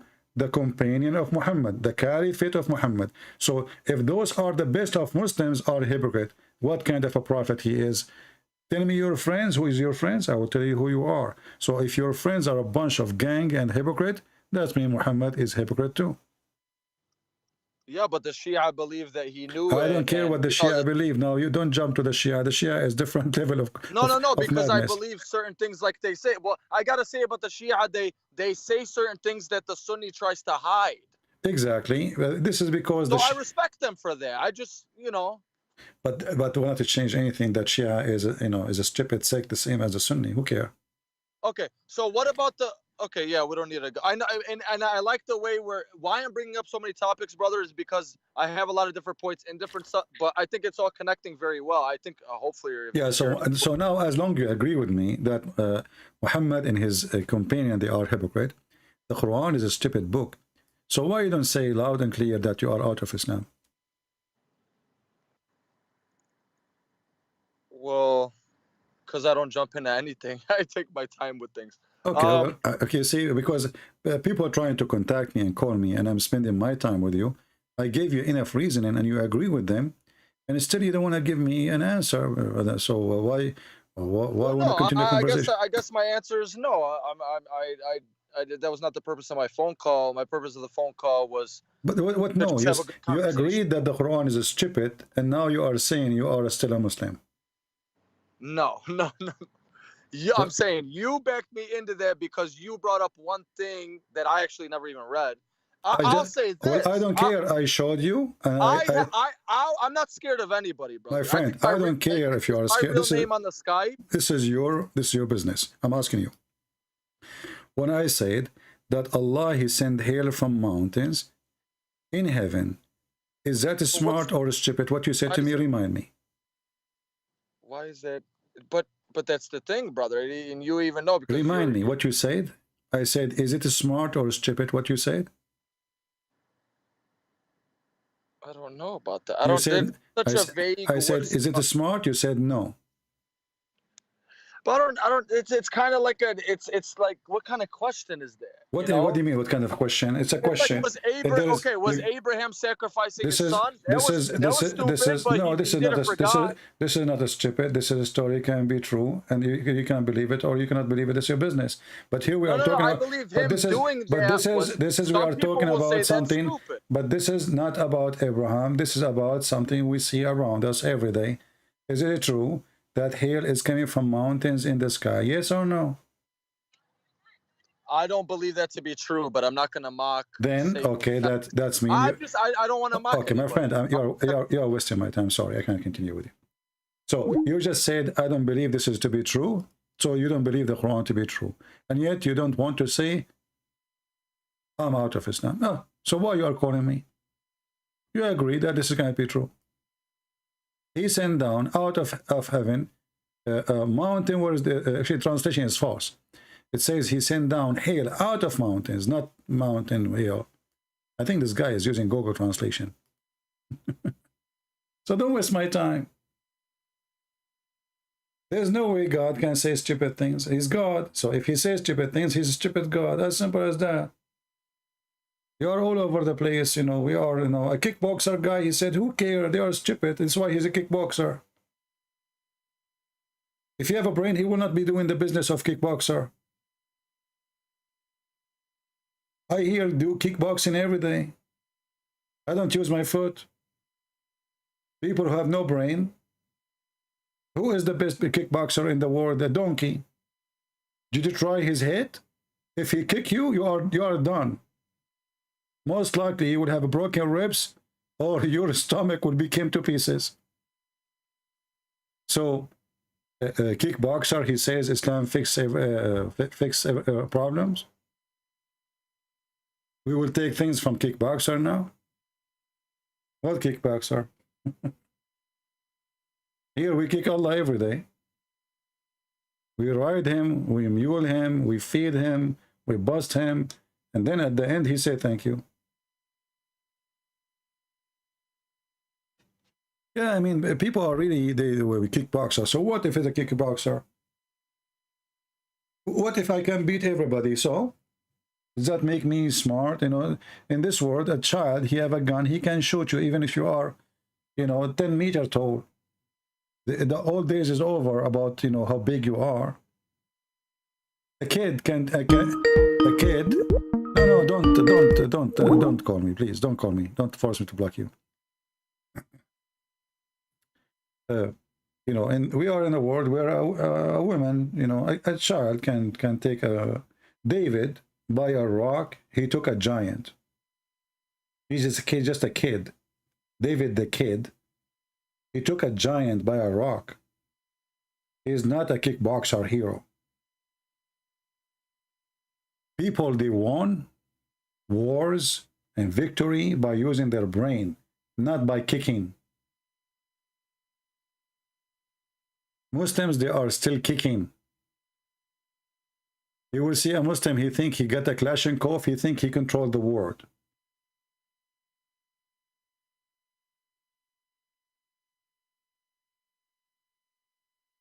When Erdogan, he make a drone, he claimed a victory of the drone, amazing the drone.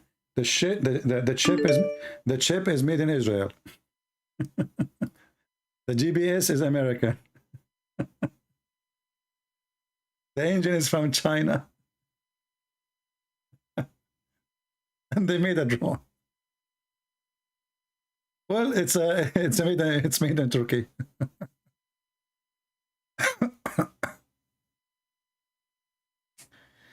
Oh. Anyway.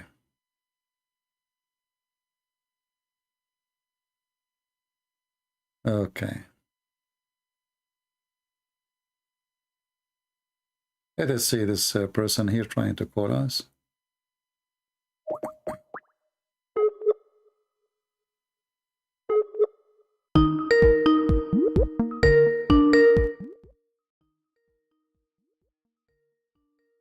Let us see if he will answer.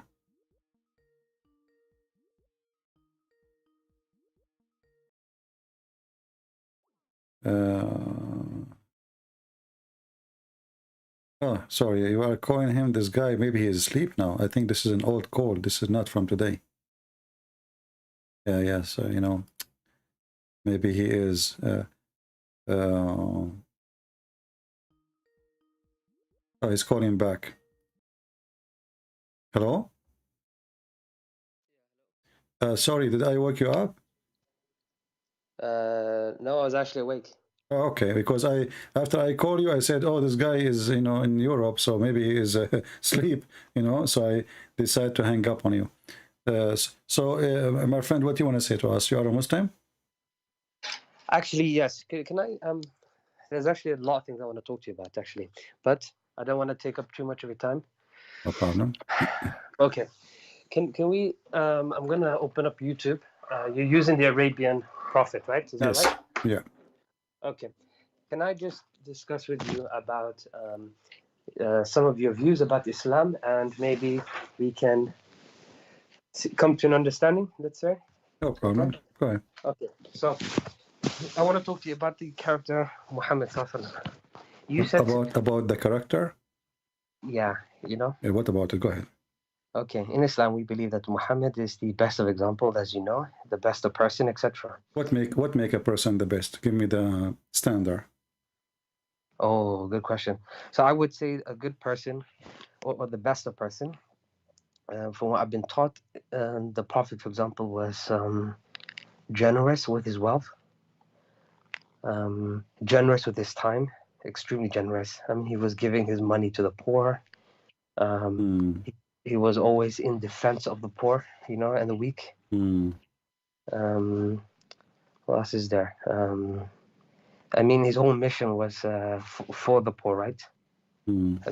So this is what. Okay, let me ask you: if a man he want to marry a woman, and then they agree, they are going to make the father of the woman drunk because he refused to marry her to him, and then when he drunk, they change his clothing.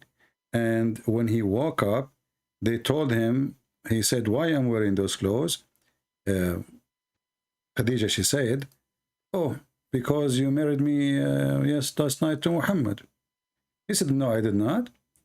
She said, do you want me to tell the people of Quraysh what happened? Aren't you going to be ashamed of yourself? Is that the one you are talking about? Yes. No. Look, we had a discussion before, and I brought this topic up with one of these scholars. So I traveled to the Middle East, spoken to a scholar about it. I believe you also provided me some references as well. Okay. So is that a good person or is a bad person? A person he used alcohol, him and his wife, which is not his wife really, because his marriage was not real. It was a fraud, because the father did not marry her. You know, it was a fraud. So the person who his first thing in his life started based on a fraud, how he is the trustworthy? And you know, you said I gave you the reference, so I do not need to give you the reference again. What about Muhammad? He go to the house of his own son, wife, and he flirt with the wife when she was alone. Is that the trustworthy, the high standard you like for your family? Be honest with me. I'm not trying to make fun of your family or your father. If your father come to your house, and he flirt with your wife, what you will do? Well, that's not good, of course, right? So was he, Muhammad, a good person?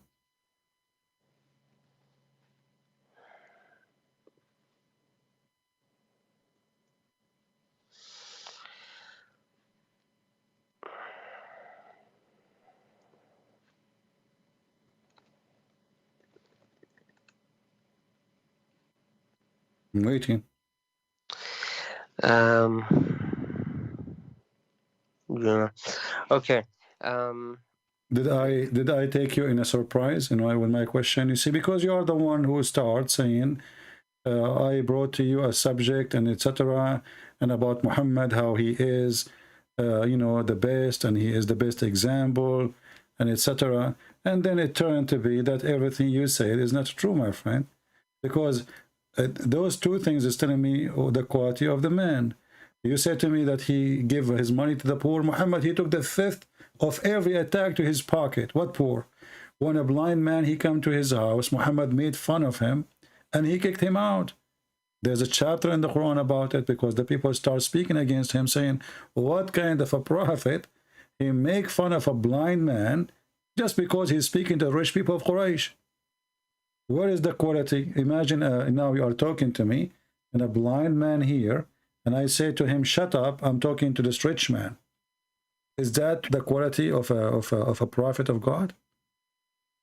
Okay, and in regards to that story, he did not tell him to shut up. He turned away. No, he did. He did. Are you referring to Abasa? Abasa wa tawalla, exactly. Yeah, he did. Because what Abasa mean? Let's just open up the Quran. Give me 1 second. What Abasa mean?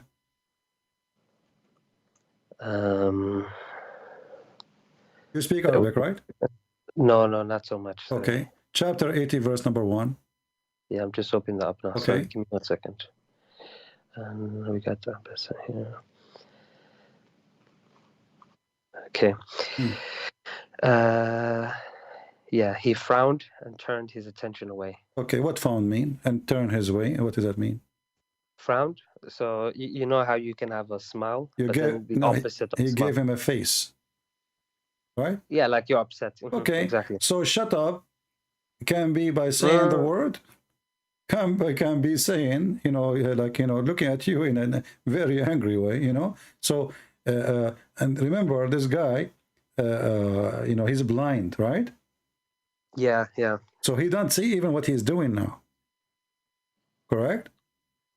Okay. So I see what how the man he knew that Muhammad, he is unhappy with him unless he said something. Because I can see, so I can look at your face and I can see that you are not happy, right? But this guy is a blind man.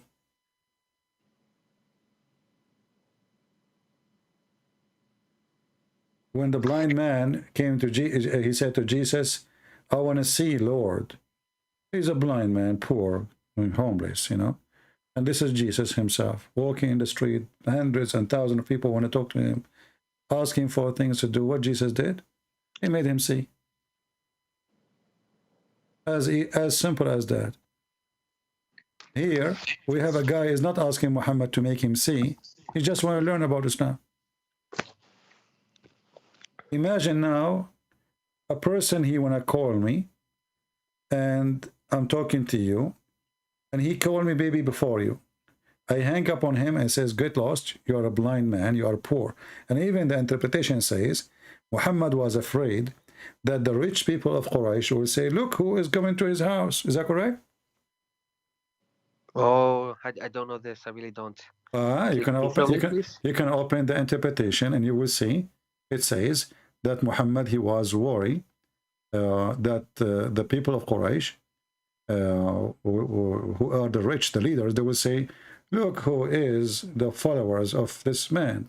So if we go to chapter 80, and I will show you the interpretation. Ibn Kathir, is that what you're using? This is a website. It has Ibn Kathir in English, in Arabic, sorry. But if you want Ibn Kathir, we can go to Ibn Kathir, no problem. But there is a book, it's called Asbab al-Nuzul, actually. Yeah. Which is better, because this is to give you the reason for the verse to come down. Yeah. We are waiting for the page to open. Here we go. So here it says, here is giving you all the story about what happened supposedly. And then Ibn Maktoum, he stood up and he said, oh, Messenger of Allah, teach me of which Allah has taught you. The guy, he did not do anything wrong, you know? Correct? Okay. And from his narration and authority of Ibn Abbas, that he said, oh, sorry. So this man, he did not speak in an impolite way, right? He's speaking to him as a messenger of God, which means he's a follower. The others are not. Which one is more important? So, and as long he is asking about Allah, this is opportunity for Muhammad to answer him. In the same time, they can listen, right? Yeah. He's not asking about, like, you know, what we will eat, you know. So why he will be upset? And he repeat his request. And remember, this guy is a blind man. And then it says, look here. He said, the prophet, he said to himself, the chief will say, his followers consist of only the blind, lowly people and slaves. Did you see it? Yeah. Okay. Give me 1 second. Let me just read this what we can see here, so we don't miss anything. Okay. Right. So it says this refers to Maktoum. The letter went to the Prophet Muhammad and gave him peace while okay. Right. Why Muhammad is worried about that he have poor people, they are his followers? Why it matter if they are rich or poor? Why does it matter? Yeah. Well, you have to remember it actually does matter, first of all. Why? Right? Okay, so for example, if you went to Saudi Arabia and you went and preached Christianity, you know that right now it's illegal, right?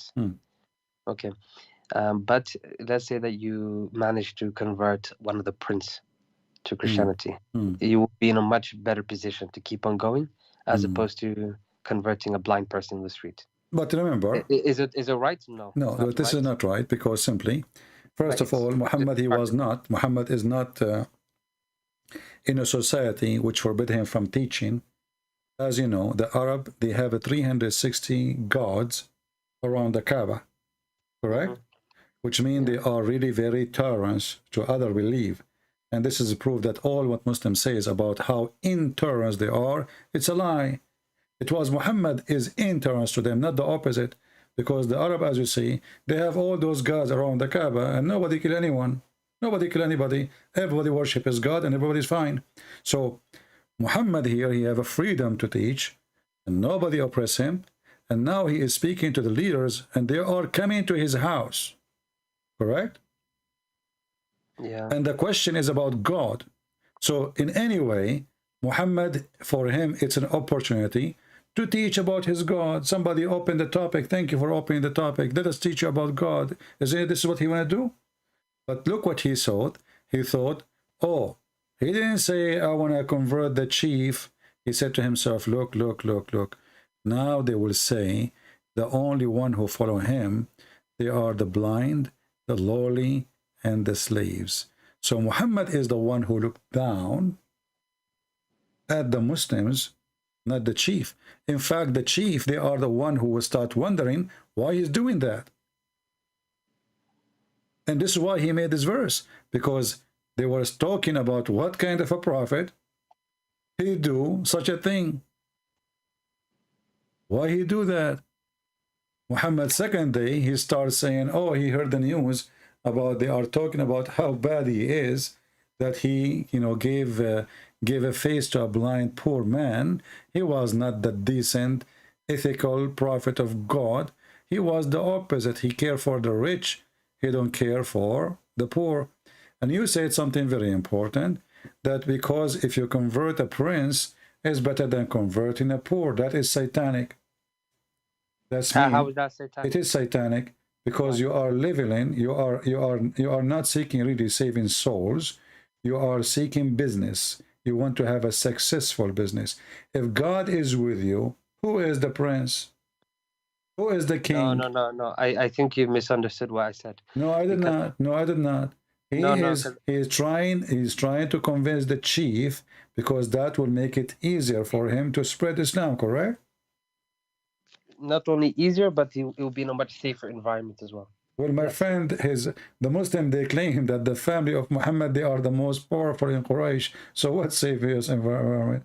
And no one claimed that. Okay, they claim he's from. Isn't Muhammad? He claimed that his family is the best of Quraysh. And then later we find that all of them, they are homosexual. So my friend, listen. Wait, really? Homosexual? Yeah, you can go read my book, Sex and Allah, and you will die laughing. All of it is coming from your Islamic books. All of it. All of it. Zero. Okay, but are you saying the Prophet was homosexual as well? I'm not saying he is. Properly he is. As an example, Muhammad, he go and he opened the door totally naked and he kissed men. When he is naked, is that something nice, normal? I don't know. You tell me. So totally naked, you mean absolutely naked, kissing men? Is that what you're saying? Absolutely naked. Kissing them where, in the mouth or something? I don't know where he kissed him. I wasn't there. The hadith says he kissed, he kissed. I don't know. I mean, kiss is a kiss, Kiss is a kiss. Where the kiss, I have no idea. I was not the director. Read this hadith with me. It says that Zayd ibn al-Harith, very well-known person, he said, he arrived to Medina while the Messenger of Allah in his house. So he went and knocked at his door. So the Messenger of Allah stood naked, dragged his garment, and by Allah, I did not see him naked before and nor after, and he hugged me and kissed him. How you hug a man, he is totally naked, and you kissed him? He hugged him. Muhammad, he hugged him. The guy, he kissed him. And he is naked. Yeah, well, sorry. Let me just read this again. Sorry. Zayd bin Harith arrived in Medina while the Messenger of Allah was in his house. So he went and knocked at the door.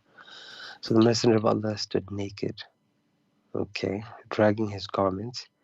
And by Allah, I did not see him naked before nor after. And he hugged me and kissed me. They say that the meaning of naked here is that he was not wearing his ridda or upper wrap. And then towards he was dragging. Yeah, okay. So he seems that he was naked from the bottom. No. You see, this is false. The English you see there is not in Arabic. This is the Arabic is not there. This is false addition to. This is why they are adding one and etc. Here we go. The Arabic doesn't say anything of what they are saying in English. Okay, so you can go and copy the Arabic. His adopted son. You can go and you can go. How his adopted son and later he slept with his wife. Secondly, my friend, you are naked. I mean, even if you are, it's your son. Do a man, his private part is in front of him, he hug another man? What son? Anyway, you're a prophet, he wear women Aisha clothes. You're a prophet, he put eyeliner 3 times. He pee like a woman. I mean, everything is wrong. But this is not the problem now. So when you speak to me about the ethical prophet, that ethic No, is sorry. That is a profit. That is a problem for me. You know, if what you're saying is true, then this is not good. I'm You not know saying what I'm saying? anything. I'm not saying anything. It's in front of you. This is you Muslim saying, not No, me. no. So right. So this one here, they're trying to explain, saying that he was naked only from the upwards, right? Not the bottom. Nowhere it says that in Arabic. Read it. Here we go. Nowhere it says that. It says فأتاه فقرع الباب فقام إليه رسول الله صلى الله عليه وسلم عريانا يجر ثوبه والله ما رأيته عريانا قبله ولا بعده فاعتنقه وقبله قال أبو عيسى هذا حديث حسن غريب لا نعرفه من حديث الذري etc. Well, there's nowhere all the explanation is there. This is additional to cover up the problem. Yeah, okay. You can take the English, the Arabic words, you can post in Google Translation, and you will see that all of this is addition. All the English you see is addition, is not there. Okay. And you said he was wearing Aisha's clothing, right? He wear Aisha clothing, he put eyeliner, you know, I mean, everything about him is wrong. What about the man who came, Muhammad, he came from his back, and Muhammad, he started tickling him. The man, he was topless. The man, he said to Muhammad, this is not fair, joking with him, like laughing. I am topless, I'm naked, topless, and you are not. And then the Prophet, he left up his shirt. So now both of them, they are topless. And the guy now, he hold him, he put his back on him, and, you know, he kissed his stomach? He embraced him, and he began to kiss his side. No, but it wasn't tickling. The Prophet accidentally hit him with a stick, right? No. Read it. Oh, you have it open here. Read it. It says here, okay. The man of Ansar said that while he was given to jesting and talking to the people and making them laugh, the Prophet poked him under the rib with a stick. See, it's not a mistake. He poked him. He said, let me take retaliation. He said, take retaliation. He said, you were wearing a shirt, but I am not. The Prophet then raised his shirt, and the man embraced and began to kiss his side. Okay. Then he said, this is what I wanted, messenger. Okay. Right. This is weird. Yeah, I don't know why he's poking people with sticks. And I don't know why people are kissing his stomach. That's strange. Or his side. He embraced him, and the Prophet, he left up his shirt. So now both of them, they are naked in the top. Yeah, and he kissed his side, so he was on his knees. Kashhahu is even down his side, not the side, down, like down from the side, like, you know, the where your waist is. This is where the kashhahu, under the belly. Yeah, the hip area, right? Does it sound like a prophet of God, or two lousy people? Maybe, I mean, maybe they are not, you know, doing something, you know, purposely wrong, but all, as they say, all roads take you to Rome. So all details is taking us in one direction. Okay, I also heard you mention. So what is holding you to be a Muslim, my friend?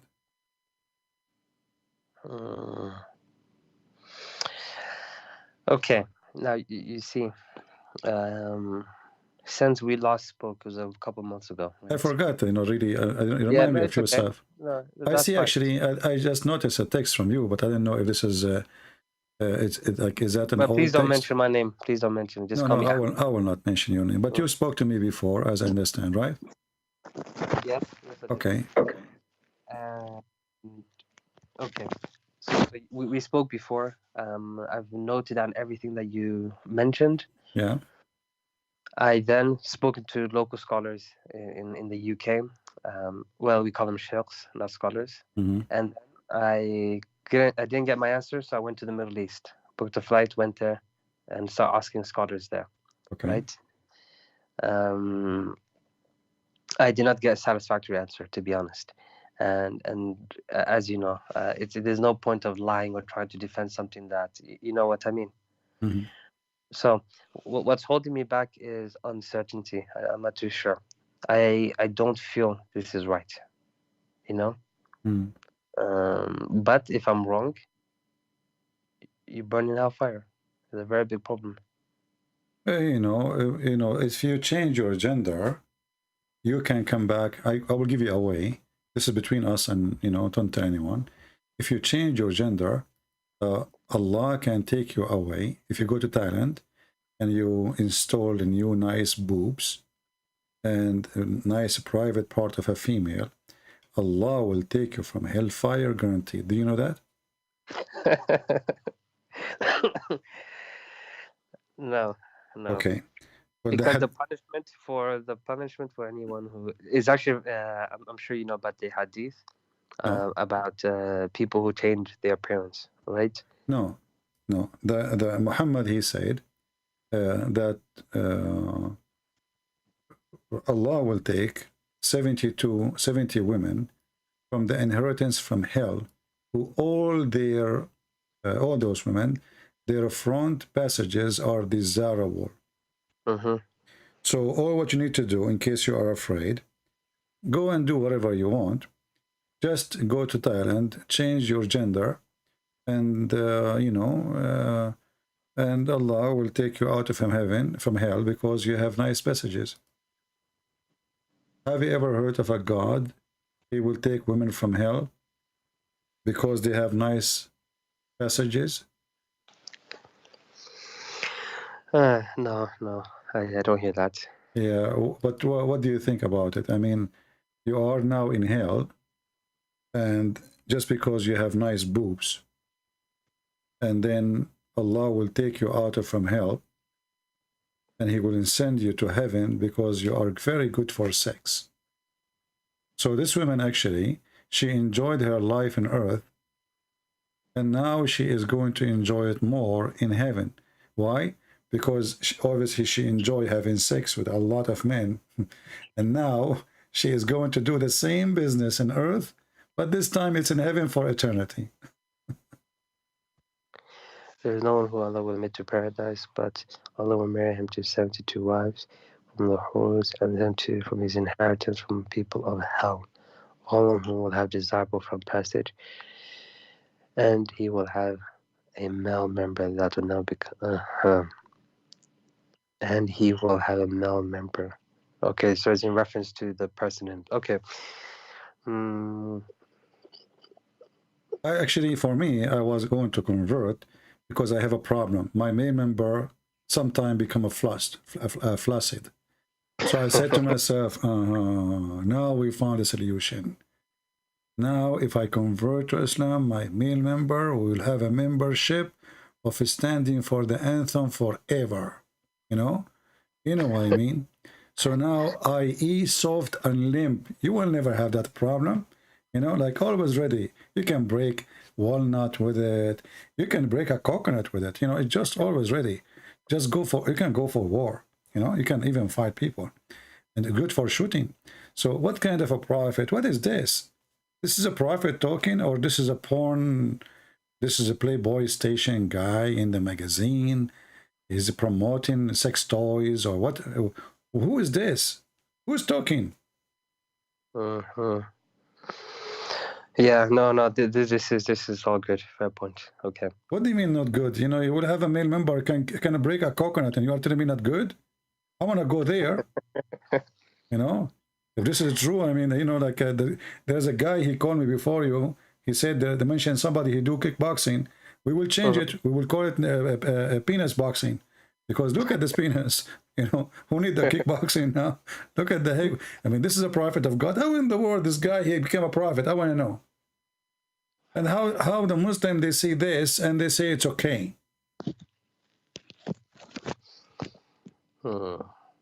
Okay. Now, right. Let me take one step back. Okay, but be careful, you know, because don't step on it, because now it is so strong, you know. The male member is all over the place. Watch where you step on. Okay, what you want to step where? No, because look at this. You guys are the people of the book, right? The Christians, as the Quran says, and we're supposed to consult you guys. Well, the Prophet was told to consult you guys, right? When he has doubts. Okay. Okay. Now, please, can you show me or tell me in your book what the signs of a false prophet? You know, I'm sure your prophet or your gods told you this. Very easy. If he speak in the name of other God, or he gave false prophecy, and Muhammad, he did both. If he what about other gods? What? If he prophesy in the name of other God, which means a false God, and that is Allah, or if he gave false prophecies, Muhammad, he did both. He spoke in the name of a false God. His name is Allah, and he gave tons of false prophecies. Actually, all his prophecies are false. As an example, Muhammad, he claimed that the Roman, they are going to be the majority of mankind before the day, before the judgment day. So, and if you go to Italy now, you will know that they have a problem. But why are you talking about Italy? I don't understand. Roman. Yes, but even in the time of the Prophet, you know, he was born in the year 500. Yeah. Rome was already taken over by the Goths.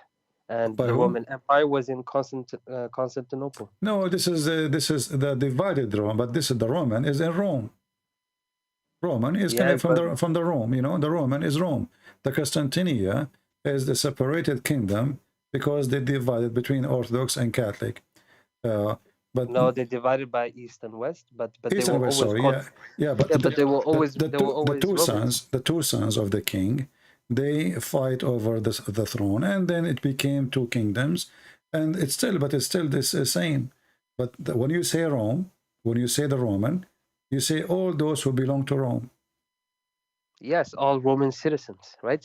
And you know, even people back in those days, people in North Africa, in Egypt, were Roman citizens, right? But no, only the Roman are Roman citizen, the rest are not. There's only a few people from the rich ones, they've been given like the honor to be called a Roman citizen. But reality is the Roman is the Roman. It's like now, in USA, I am an American citizen, but I am not a native American. Is that correct? Yes, but if I say to you that one day America will be the majority, in America, you're considered American.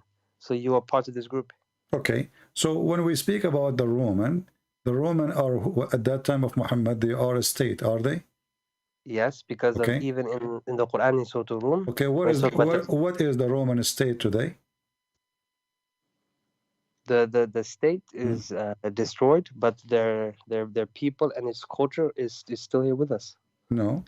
Yes, he's speaking about people, not speaking about culture. We're not speaking about pizza, my friend. Yes, okay, but if you say, for example, like, okay, if I said the Abbasid and or the Arabs will be the majority, are you going to consider the Egyptians as Arabs or not? First of all, Arab are not an ethnic, and Arab, they are not a country, and they are not a kingdom. When you say the Roman, everybody knows, understand very well. Who is the Roman? He said Arum. Arum. Arum. It's not. There's a chapter in the Quran. It's called the chapter of the Rum. He says, "Ghulibat huzimat al-Rum." So the Rum is the one who were fighting the Persian. Those are the Rum. Do you agree? Yes, and who were they? Who were those people? They were not from Italy. Who is their king? Yes, he was based in Constantinople. Okay, and there is a rulers who is in Jerusalem, correct? For the Romans? Yeah. Isn't it your prophet? He sent a letter. A governor.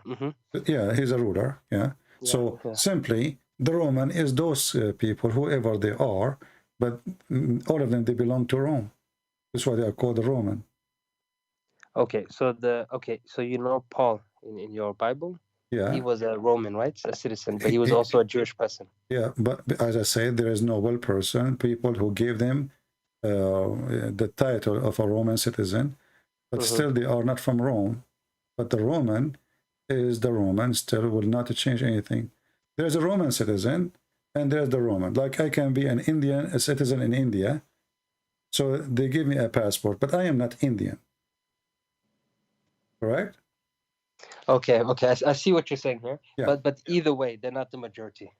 Either way. Okay. Whoever they are. Because the Chinese are majority, right? Who are they? You know, the Roman, simply, the people of Rome is the Roman. Anything else is not. You know, you can make it, give it definition, you can push it there, you can push it here.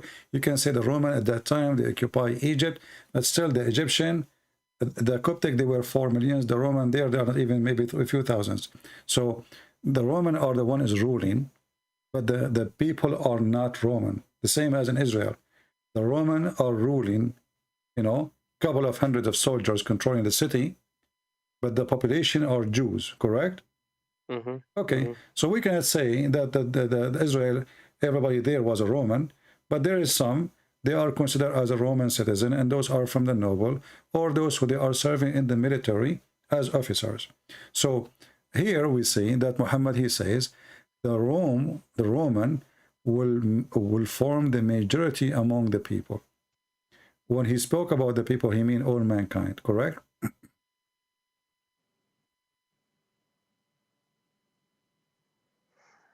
So did he say that? Sorry. What was your question? When he said the Roman, they will form the majority among the people. Who is the people? What he meant by people? No, this is humanity. Humanity. And this is absolutely false. Let us say the Roman is European. All of Europe together is not even 400 million. Just to make it like, to give it the spice. But all of us, we know that even Italy, they have a big problem with population because people are not getting married. There's a huge number of old people. And the younger one is way less than the one who's dying. So if this country continues like this, maybe in 60, 70 years, Italy will disappear as a population.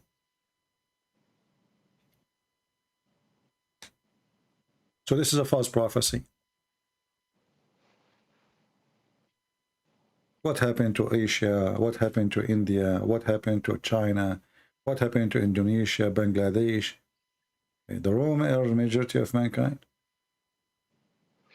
Right, but is he not saying here the last hour would come when the Romans would form a majority amongst the people?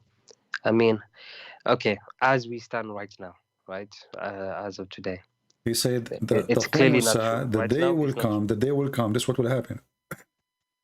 When the day comes, the Roman will be majority. Yeah, but anything can happen. Look, I'm not saying that. I'm not going to tell you that this is correct now, because now the Chinese are the majority, right? And then the Indians. But you see, when your prophet, he mentioned the judgment day. He spoke about the judgment day to happen very soon. The previous one who called me, he mentioned the hadith where it says, he said to a youth person, this person will not grow to get old before the hour come.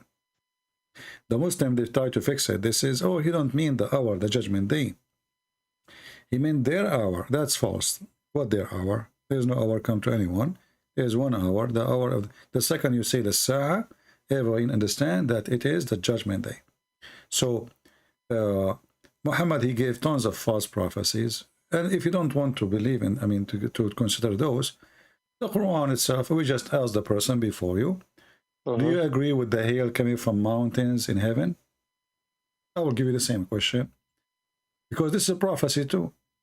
If I'm a prophet claiming that I know, and my God, he taught me, and then I say that hail is coming from mountains in heaven, that is a claim of a prophet, not a claim of a person speaking about guessing, right?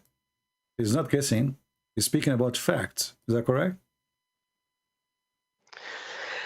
yeah, okay, I know the verse you're referring to. Okay, so if this prophet, he is making a statement, and this statement is obviously silly, stupid, then he's not a prophet. This is a prophecy, because simply he's talking about something at that time people do not know. So he is telling them something. The reason he's mentioning this, why? Because supposedly he is delivering information from God, right? And this information is at the unseen. It's something we don't see how it works, how it happened.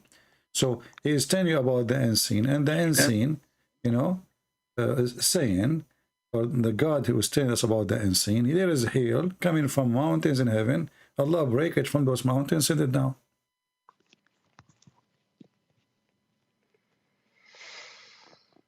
And this is chapter 24, verse number 43. So if you would want to consider the Roman story, you would want to consider all the stupid things he said, well, this is additional one. There's no way God he would say such a thing. Hasn't thou seen how God has drives the clouds, then composes them, then converts them into a mass, then how sees the rain issuing out of the midst of them? He sends down out of the heaven mountains, wherein, wait, what? He sends down out of heaven mountains, wherein is hell, so that he smites whom he wills. Okay. Can you just give me the verse? I'm going to use a different translator. Chapter 24, verse number 43. And different translation we can change. They are adding things just to fix it.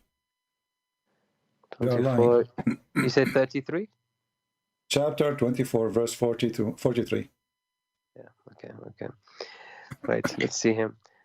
And you said 43, sorry. And you not see. And he sends down from the sky mountains. But he put brackets of clouds. Why would he do that? Okay, he then sends. Okay, so he sends down from the sky mountains loaded with hell.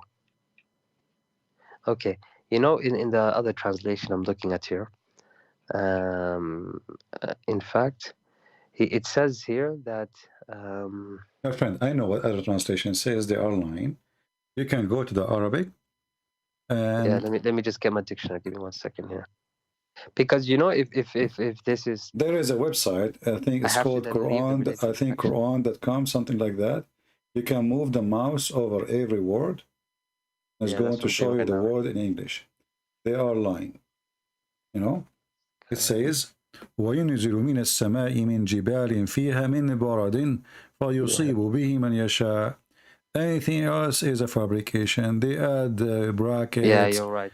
They say, like mountains. It doesn't say that. It says, he sent down out of mountains in heaven. وَيُنْزِلُ مِنَ السَّمَاءِ مِنْ جِبَالٍ فِيهَا. Actually, you know what? I can show you the interpretation. Here we go. 24:43. Here we go.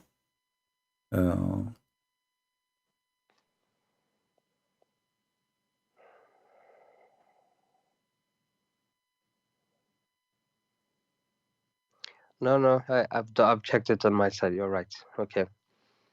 Yeah, I mean, see, when we are reading Arabic and we are in public and it's recorded. If I'm lying Muslim, they will laugh at me.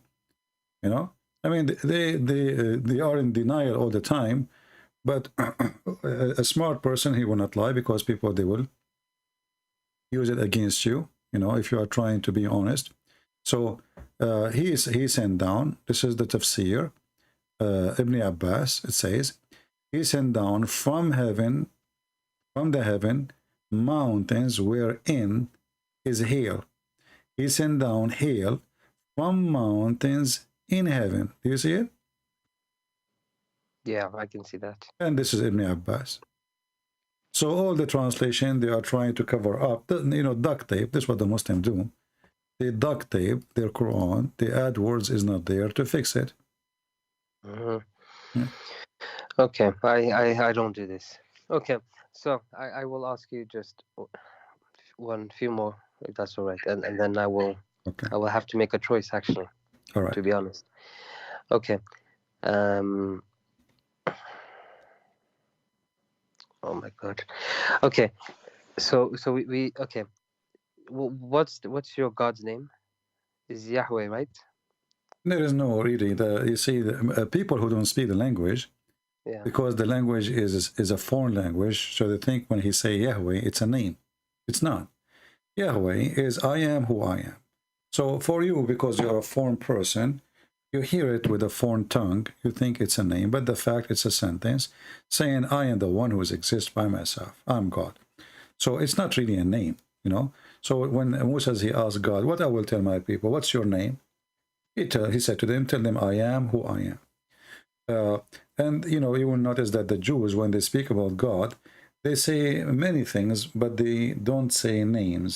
So like Hashem, you know, I mean, there's many titles, as I say, or description, but it's not a name for a very simple reason, because if God is a miracle, there's no language and no letters can describe him. Okay, so your God doesn't have a name. This is what he told us, and the only name we knew, like even those are not names. As an example, Christ. Christ is not a name. You know, everything in the Bible is not a name. Even Adam is not a name. Even the sons of Adam are not names. Even Noah, even Abraham, even Moses are not names. Are a story and a meaning. And you will notice that everyone giving what is so-called name, so we can recognize them with it, based on his story. So that's very interesting. So are you saying that these people are not real, and it's just trying to be like I'm saying a bigger story? No, I'm saying that every name is given for a reason. This is a very carefully book. You know, names are not given. You can, like somebody, your son born, you give him a name, you can call him whatever, you know. You can call him Khalid. But he's not eternal, right? Khalid is eternal, but he's not eternal. Yeah. But you will notice that the names are given to everyone is given to describe his position. As an example, Adam mean a human. Adam mean a human. And later become a word mean man. But God, he called Adam and Eve, called them Adam, you know, a human. So it's giving that name because he was the first human. And then Abraham, the one who crossed the river, Abraham, the one who crossed to the other side. So his name is given based in what happening to him and what he did, you know. It's not really a name as much as a description of his life story. Moshe, the one who's been saved from drowning. So his name Musa? Moses, yeah, Moshe. You know, you can go and check the name. So he been saved from the drowning. He's going to drown. You know, they put him in the river, right? The story. So yeah. So every person was given. Sorry, just a quick thing on that. So are you saying if I was there at that time, I would not have known him as Musa, but maybe something else? Is that right? It's Moshe, not Moses. Sorry, Moses is an Arabic Moshe. name. Yeah. So what I'm saying that those names are not really names, are describing the person and his mission. So the same as we say Christ, you know, we are not describing. It's not a name. It is a title for the mission. Who is this person? What he will do? What his position in earth or in heaven? So names are not really names. They are, let us say, a message, a delivery from God. Abraham, his name is delivery from God. Adam, his name is delivery from God. Christ is delivery from God himself. He is the name, he is the word, and he is the God himself. So every name in the Bible is not really a name. It is a life story. You can go, there's a video in YouTube. It's called the Genesis 5. Let me hang up on you and I will play the video and you can call me after we finish it so you can see what I'm talking about. Okay, yeah.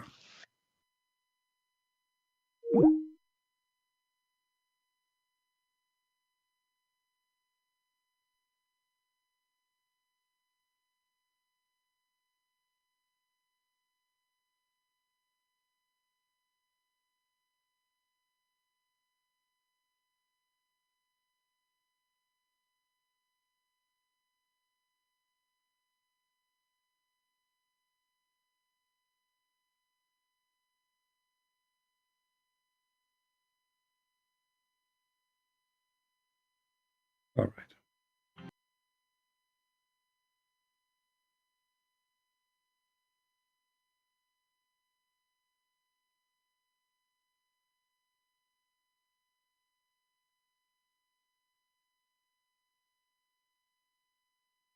Let us see.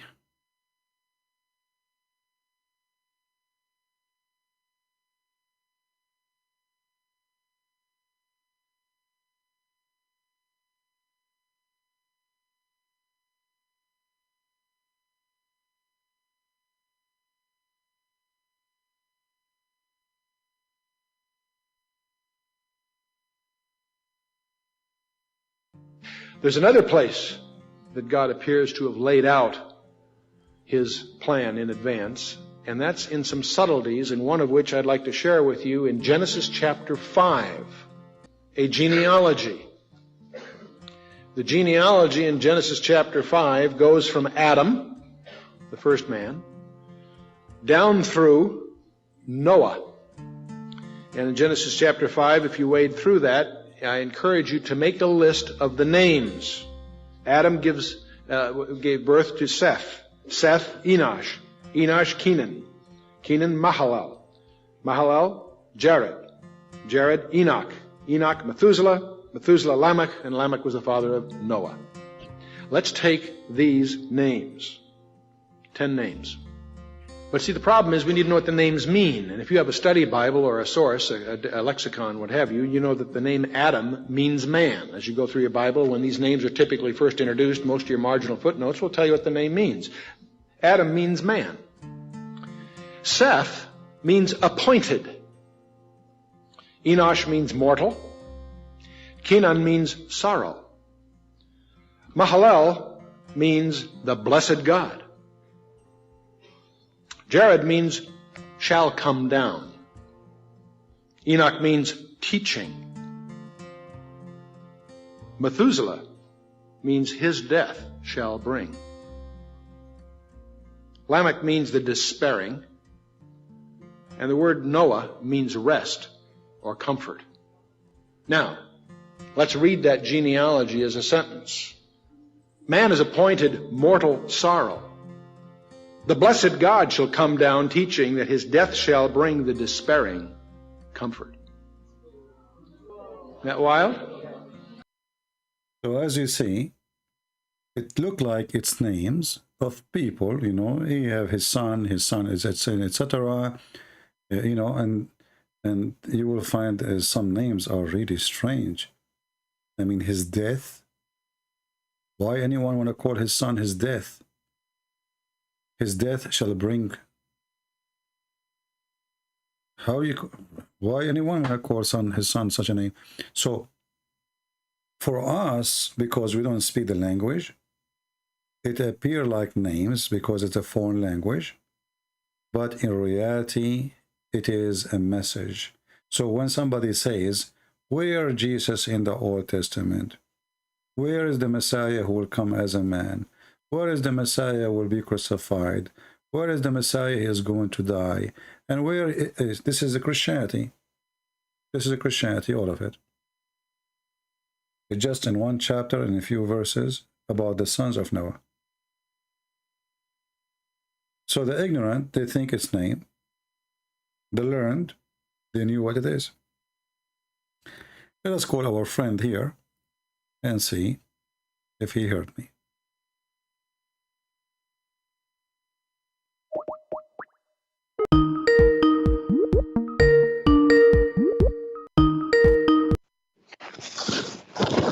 Yeah, hello. Yes, did you watch it? Yeah, I did. Okay, it was very nice. It's not very nice. This is amazing. This is astonishing. You know. So we have a clear proof. That's why I'm saying to you, the names in the Bible are not names. They are not names. They are given carefully, inspired by God, for delivering a message. So this is not a book to talk about the ant speaking to Solomon or Solomon listening to the ant and all those, you know, silly stories. This is a serious book speaking from the beginning about the message and what God he is going to have for us as a plan to save us.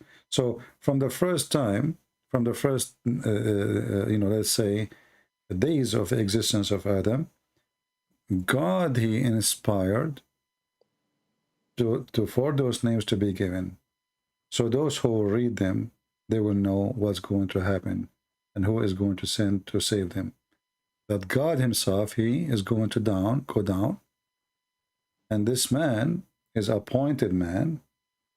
He is God himself who is going to come to the earth. And his teaching and his death is going to bring despairing, and comfort. Okay, I did not even notice this until now. Okay, right. It's talking about Jesus as well. It is Jesus. Yeah. Yeah. Mm-hmm. So the Muslims, if you ask, the Muslims, like you are a Muslim, what Abraham mean? You don't know. No, we don't know. What Adam mean? You don't know. What Mikael mean? You don't know. Gabriel? You don't know. Israel? You don't know.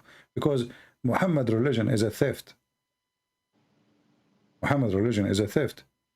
If you remember, there's a video of Deedat, and he was making fun of the Bible speaking about Israel or Jacob struggling with the angel of God or with God himself. And he says, what kind of a book he says that? But the idiot, he forgot, because he's ignorant, that the word Israel is that a story. Why Israel? Why Jacob became Israel? There's nowhere in the Quran that says to you how and who is even Israel, right? The Quran mentioned Jacob, but nowhere it's mentioned how Jacob became Israel. No, it doesn't mention it. You're right. So did that because of his ignorance. He forgot by accepting the name, he accepted the story in the Bible. Because the Quran says clearly his name is Jacob. So what happened? How Jacob became Israel? The only answer for that, you will find it in the Bible. So Muhammad, because he's a thief, he stole names, he do not know what they mean. And that's why he is, he got busted, he been exposed. So then this makes me ask you another question, because I'm out. First of all, let's be clear here. You are out of Islam already, right? Yeah, I think so. I mean, you know what I mean. Yeah. Okay. Let's be serious. It's all right. Yeah, I mean, I can lie to people, but you know what I mean. It doesn't make sense. Yeah. Wouldn't be right to even say that, actually. Yeah. Okay. So what do you think of Muhammad now? As long as you are out, that's mean you agree that Muhammad is a false prophet. Well, I've been on a plane recently, and I don't see any mountains. So, yeah, this cannot be true. How can you say that? God throws a mountain of ice, and aims at people. This is not even a nice thing to even say. Yeah, it's actually kind of a horrible thing if you think about it. It's very mean, because they have no chance. So no, this is not good. Okay, so these people then, Adam, Noah, are these all prophets? In Islam, every character we have is a prophet. You know what I mean? Every character. Okay, so in the Quran we have 25 prophets, right? Yeah. Are mentioned basically in the Quran. We have Solomon, we have David, we have Elijah. Yahya. There's no such a thing. Yeah. Anyway, he gave them their own names. Anyway, okay. Their own names, yeah. But my question, I mean Elias, But my question to you is, are these also prophets? Because when I read the story of David in the Bible, I don't think he's a prophet. Well, everyone he understands the word prophet in the way he want. So a prophet, if somebody spoke to God, some people they say he is a prophet because God spoke to him. But that Mary, she received message from God, correct? Yes, exactly. But she is not a prophet, right? So it depends on the person and his intelligence, how he can see things and how he want to see things. For us, all the names in the Bible, even Mary herself, exists for a reason, and that reason is the coming of Jesus. Otherwise, the rest are not really important. So David is not important. Solomon is not important. What is important is that God, he loved the world, and because he loved the world, he sent his only begotten son to save the world. And David and everybody is part of this world. They are not out of it. They themselves need to be saved. So the Messiah is the Savior, and there's no one else will save us from what is coming. This is the message of the Bible, and all names mentioned there because they have a role of preparing, or let us say, for the coming of Jesus. Otherwise, all names are not really important. You know, is Paul is important? No. Paul is one like me and you. He is a disciple. Yes, you know, the Lord appeared to him. He is a church father. Yes, but still, the Bible says all men, they are sinners and they are short of the glory. So all of us, we need a Savior. His name is Jesus. So all the names, they are there for a reason. And this reason is that, you know, that God will come on this earth to save us. Okay, but okay, that's fine. I think, to be honest, it sounds good. You know what you're saying. You see, all of us, like now, I'm here with you, and we are talking. Why I want to waste my time and you waste your time? What about you go and watch a movie, I go watch a movie? What do you think? You know? So we are here for a reason. And based on your interest, the reason exists. So the one who have interest in something, he will be where he is interested. That's why, you know, the Bible says, like, you know, where is your treasure, your heart will be. So if your treasure is gold, your heart will be with your gold. If your treasure is God, your heart will be with God. If your treasure is sex, your treasure will be with sex. So where is your treasure, you will find yourself.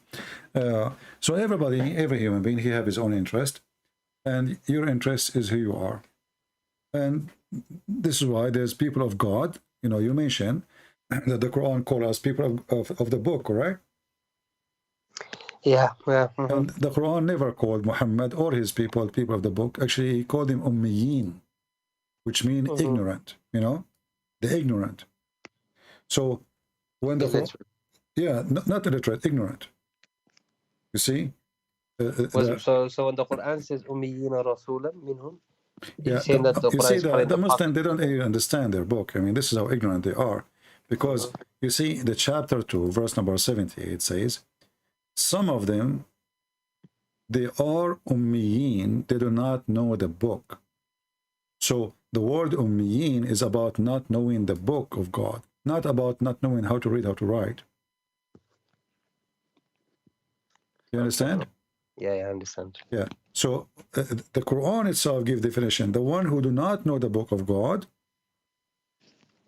otherwise it will be funny that all the Christians, they knew how to read, how to write in the time of Muhammad, and that's impossible because, you know, education is not available for everybody except the wealthy usually, you know.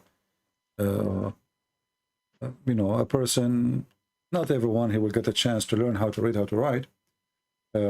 So the Quran says it clearly, and actually this is coming from the Old Testament, the Gomai, the ones who they are the pagan.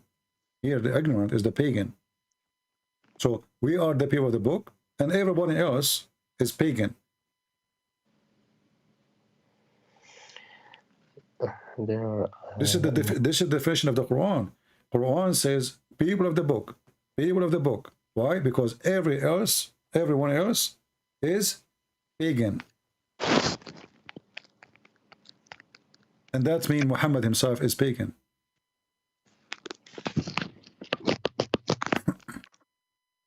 Okay. Yeah, I mean, okay. I appreciate your time, and I guess thank you. So what do you think? You know, what do you think? You want to be Christian or what now? As long as you decide to leave Islam, what is left? To be a what? Sorry, a Christian? Yeah. I don't think I'm allowed to be a Christian, you know. Why are you not allowed? Look, actually, Islam is actually pretty racist. You know this? Pretty racist, for sure. It's a white supremacist Arab cult. Okay, and I'm not white. Now, I don't know about your religion, but I don't know. Well, I just told you that Jesus, he loved for God, he loved the word. God, he loved the word, so he sent his only begotten son. What does that mean but to you? He's only talking to Jewish people. You know why? No, love the word. When the disciples, they went and they spoke in tongues, And even this miracle is mentioned in Islamic books. Why the disciple, they will go to Ethiopia? Why they will go to Egypt? Why they will go to India? Why they will go to everywhere? If they are racist, they will go only to the white, especially they themselves, they are white. So you're telling me Jesus's own disciples went to India and Ethiopia? Exactly. One of the oldest churches, actually, one of oldest churches is Indian church, I think, in Calcutta, where one of the disciple of Jesus, and the same for the disciple of Jesus went to Egypt. The Egyptian and the Ethiopian, they are one of the first.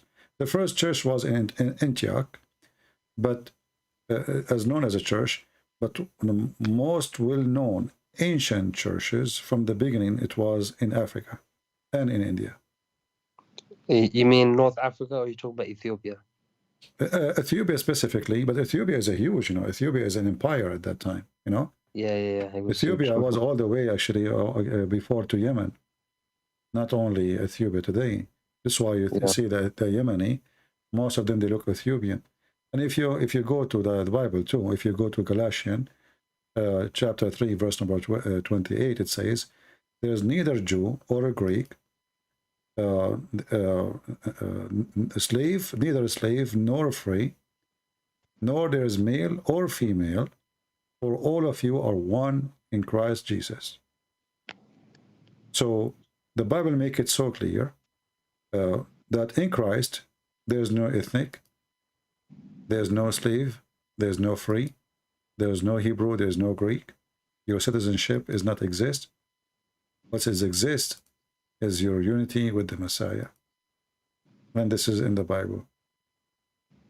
Okay, and when we die, then what happens? In Islam, you get women, whatever. You don't get this. No, in heaven, in Christianity, the heaven of God is the holy kingdom of God, and because it's holy, we will have different level of happiness.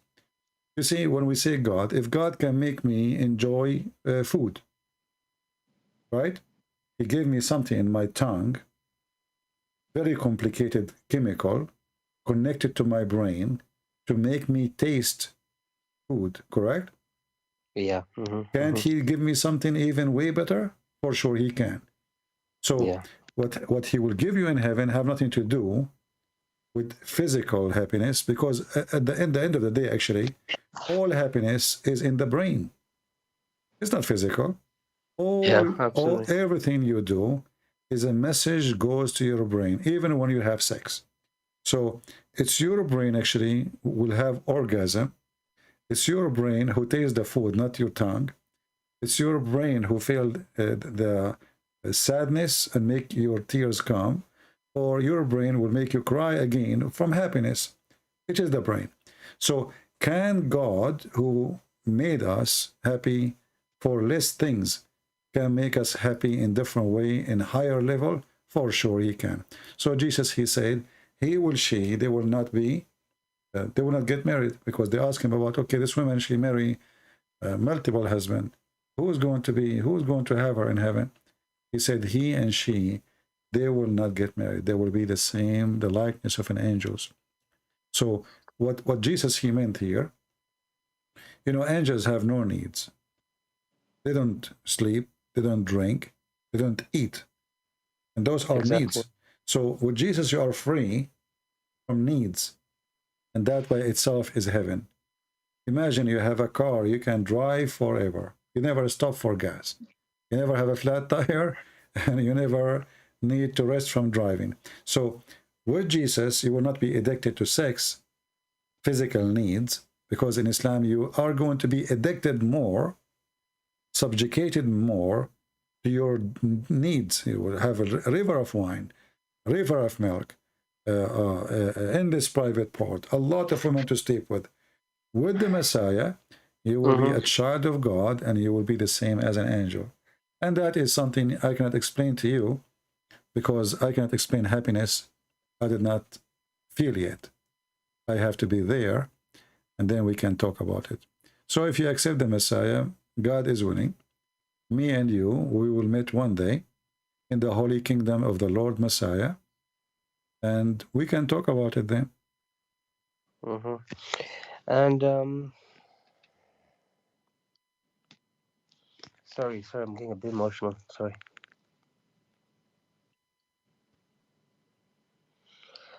Okay, right.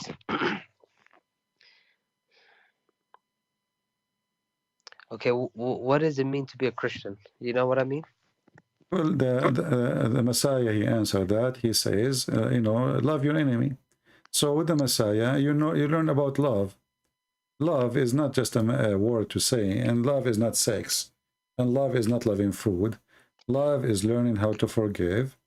Love is learning how to give. Love is learning how to give without expectation from others. So if you learn all of those, you are already in the level of the angels, and you are with the Lord.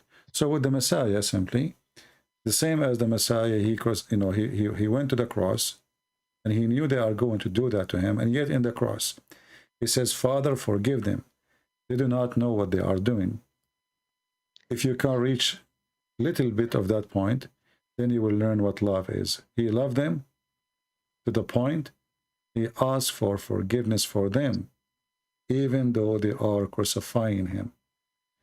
So if you look at this and you learn from this story, you learn that even when you are crucified, you shall not bow down to hatred, and you shall not be a soldier of hate. You should be a person who forgive. This is why when they ask the Lord how we pray, he says, pray like this, our Father art of heaven. And then right away where you see, he says, ask, you know, forgive to us, the same as we forgive to others. So in Christianity, you learn right away that if you love, you forgive, and if you forgive, you will be forgiven. And this is the book, and this is God.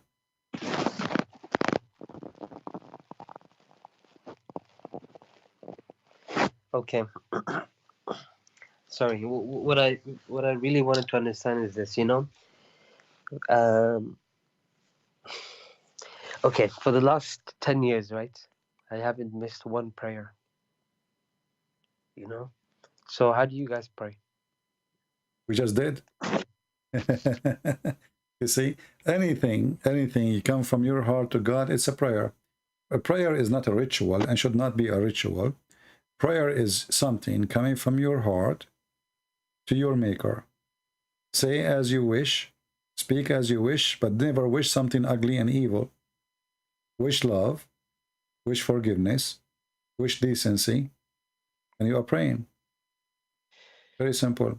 There's no need to, you know, go line up together.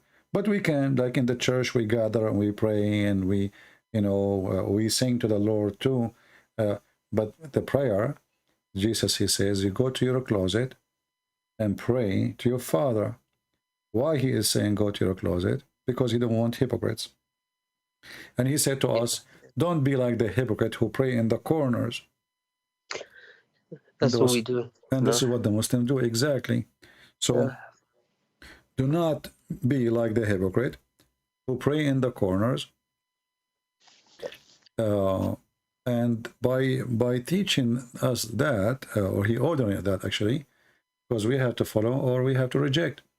By saying that, he forbid us from being hypocrite, and that destroy the way of many people who take advantage of showing themselves as they are holy or good men or good women. So they start, you know, I start speaking about how they give donations. So he said, if you give with your right hand, don't let your left hand. And actually, Muhammad, he stole that from Jesus too. So when you give, you don't tell. When you pray, you don't tell. And he said, even when you fast, you know, wet your lips so nobody will know that you are fasting, because this is not their business. What do you mean? What do you mean? Like keep your lips wet, like, you know, if you fast, like, I mean, don't show off like we do, right? Yeah, don't go around and say, hey, I'm fasting, I'm tired, don't talk to me. When you fast, nobody should know about it. Wash your face, Huh? And don't talk about it. Don't go around says I'm fasting, and you know, if you fast, So you guys do fast, huh? For sure, actually, we fast men more than anyone, for sure, independent in the church. Like as an example, the Orthodox, they have, this is a must. There's the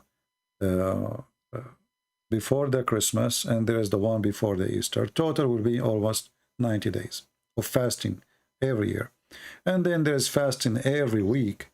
You know, but this is dependent on you. But however, it's not a must to fast. As we said, it's not a must to pray too, because it have to come from your heart. A person, he forces himself to pray, he is not praying. A person, he forces himself to fast, he is not fasting. A person, he forces himself to give donation, he did not give donation. You give it to him because maybe somebody forcing you. You know, you are ashamed of yourself in front of your family. You know, you are cheap, you are not giving, you are not helping. So you give, maybe in front of your kids, you want to show that you are a good guy. Or you want to show you are a good guy, so you pray in front of them. So it has to come from your heart, and whatever comes from your heart is you. Yeah. That's why the Messiah said, from their fruits you shall know them. In order for the fruit to be your fruit, the fruit comes by itself. You cannot force a tree to make fruit. Yeah. Okay. And why do you call him Father? Why I call him Father? Yeah.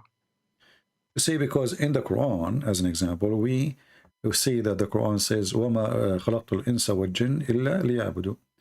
I created not the human and the genie except to worship. In the Bible, no.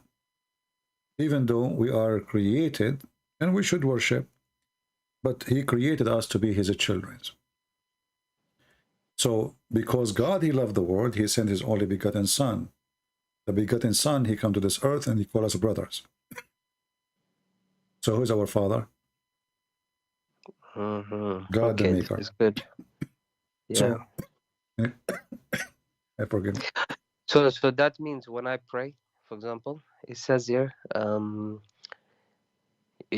sure you know this anyways, Matthew 6:9-13, you know, it says, this then how you should pray. You know, when he said like, our Father in heaven. Yeah, that's what I'm saying to you. I would say the same as well, or I would say our God. You can say the same, you know, if you like. You know, the reason that the prayer, he's just telling them what is included in your prayer. It's not about exactly you say the same, but you can pray the same. But it's what is included in your prayer. Like asking for forgiveness, and at the same time you forgive. And I can do this in my language, correct? In any language. Yeah, okay, this is good. This is good. God, he understands any language. He is God, you know? Okay, now, very simply, you know, I need to obviously go back, read the Bible again, you know? It's a big book, but I can do it again, no problem. But my question is this, my friend. Okay. In Islam, you know, it's kind of simple, right, in a way. You have instructions, and then you follow them. Okay? And in a way, it makes you a slave. You know what I mean? But sometimes being a slave is easier to understand life. Not that's better. So what I'm asking you is this. In Islam, you pray, you fast. It's very clear. You have certain times. What does God want? Sorry, what does the Father want? You see, when you say a certain time, first of all, time does not exist really. I mean, time is just a matter of circulation of light around us. We call it time, right? So the sun goes around us, and then we make it morning, and then we call it day, and we call it night. But time does not exist for God. And because of that, you pray to God anytime. Why you want to pray in a certain time? When God is alive and he's always there. Any time is a good time for God, and any time is a good time to pray. It just has to come from your heart. When you feel you need it, you do it. You can pray before you drive your car. You can pray before you leave the house. You can pray when you are sitting in the bus and there's people next to you and nobody will notice you are praying. Because the prayer is coming from your heart, not from your lips. Prayer is not words you say by your lips.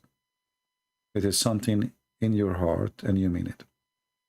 Because many, especially the hypocrite, they say something in their lips, but they don't mean it. It is something you mean, something you believe, and something you want to be. That is prayer. Prayer is not even speaking to God, actually. You know, prayer is decency. Is your decency. So when you are decent, you pray to your wife, saying to her, I love you. This is a prayer of love. It doesn't mean you worship her. But when you pray to the Lord, you know, you are giving, keeping in touch with your Maker, let us say.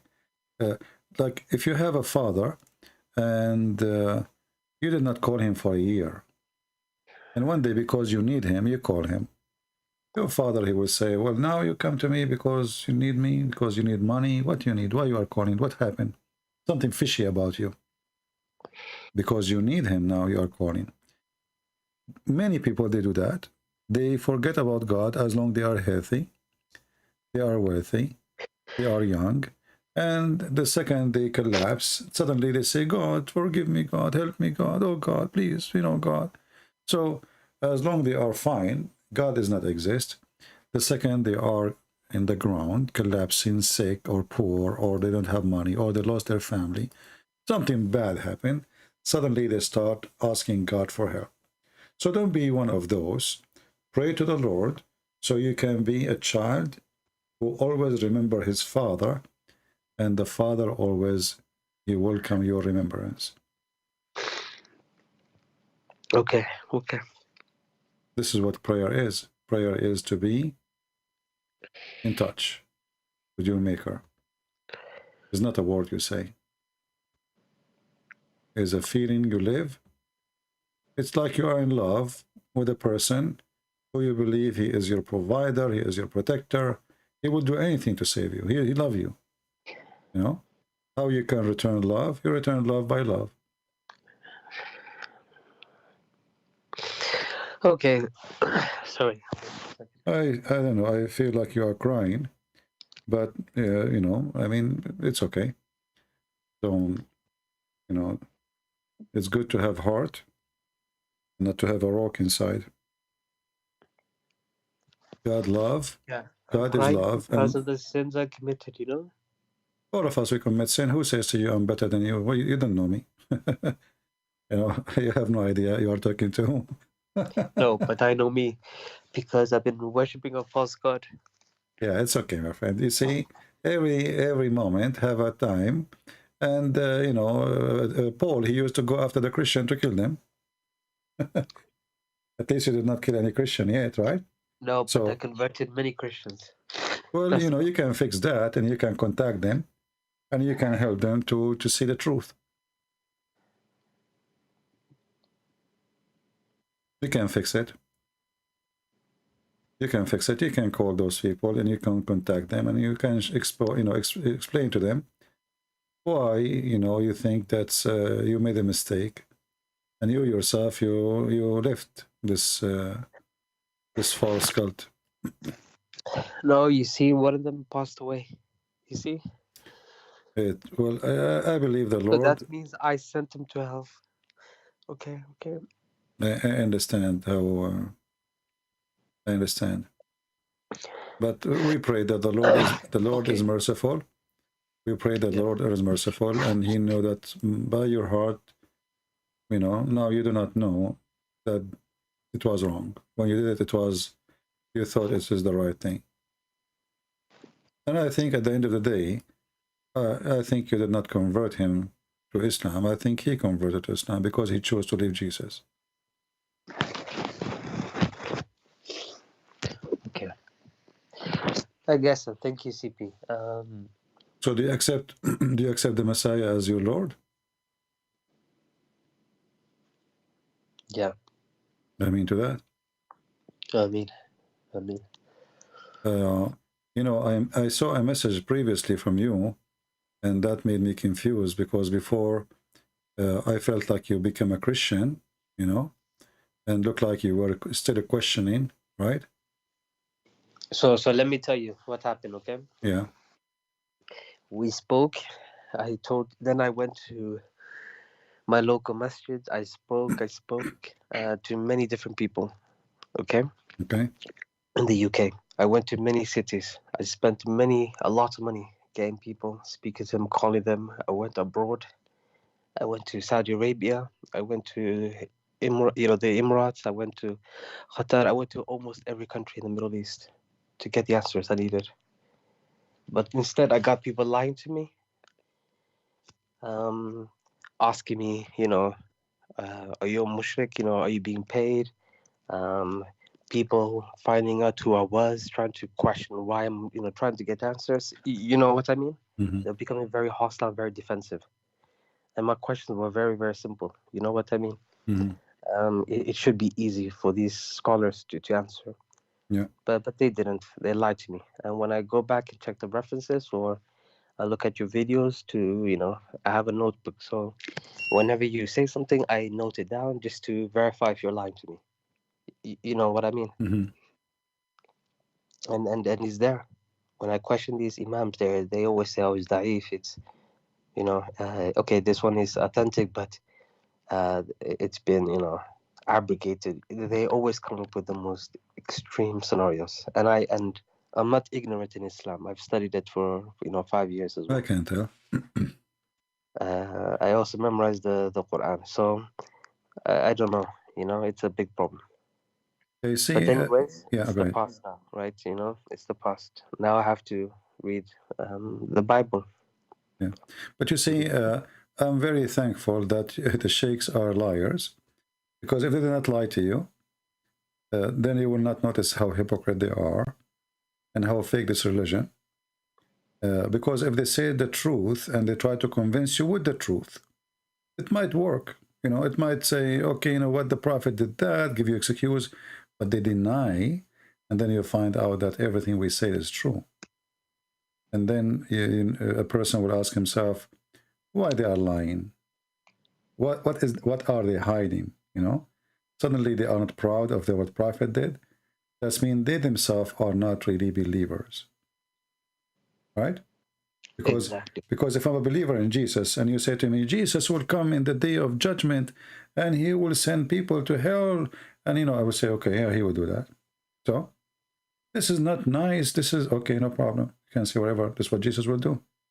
I'm not going to make Jesus. You see, Jesus. When we say Jesus, God is love. God is love, but there is a time where He will send people to hell. The opportunity of love is over because you rejected Him. It's your fault. So I will not be ashamed of my Lord because somebody think that he did something is not right. This is his opinion. For me, I am proud of him and I'm a follower. If a person, he says to me, in the Old Testament, your God, he ordered the Jews to go for war. I will not start giving excuses and, the story is there. And I agree with it. I'm not going to duct tape. It is what it is. Take it or leave it. Exactly. So a true believer is not a person who duct tape, because only those who duct tape, they are ashamed. That's why they are using duct tape to cover it up. And a person who is ashamed of something, practicing taqiyya, he is not a believer. And his God is not true God. Okay, Christian Prince. Okay, just okay. But what's? No, that's okay. No worries. Thank you for your time. Well, you're welcome, my friend. I'm happy for you, and be our guest always. You can contact me if you want to call and ask question. I will be happy to have you. And you can invite those people who you convert to Islam to join. They will leave. They will leave. I need to contact them. Yes, you're right. Yeah. All right. Well, thank you very much. And may the Lord bless you and bless your family. And we ask all the Christian here to pray for our brother here. I'm not going to say his name. We pray for him. We pray for his family. We pray for his friends, and we pray for the person who passed away and he thought Islam is right. You know, there is no salvation except by Jesus. But you know what we can say. People, they make choice, and sometimes, you know, you make the wrong choice, and the choice can be very, very, very horrible choice. Thank you, brother, for calling, and you will be in our prayer. Okay, thank you. Take care. God bless. Bye-bye.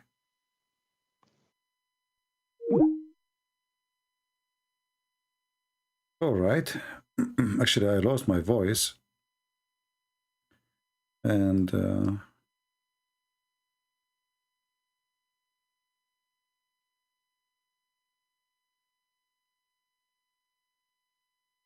we have two people today. And the first one, you know, he don't want to admit that he left Islam, but he left Islam. The second one is smart. He studied Islam very well.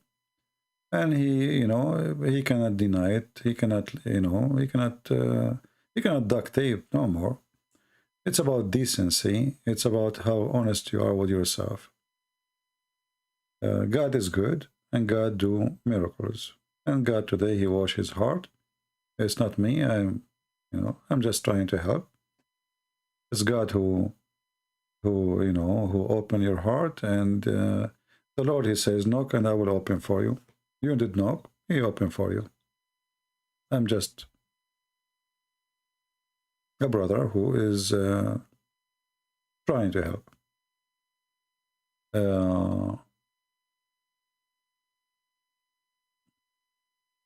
The first one, Moonlight, I don't know who is he, who cares? Anyway, I mean, he is fine, the first one, but he, you know, some people, they try to, you know, they don't want to, I don't know, maybe he don't want to be in trouble because he is going to leave Islam, but obviously he left Islam already. He laughed at the Quran, he laughed at Muhammad, he laughed at his stories, and yet he don't want to say, I left Islam, you left Islam. Is it still here? All right.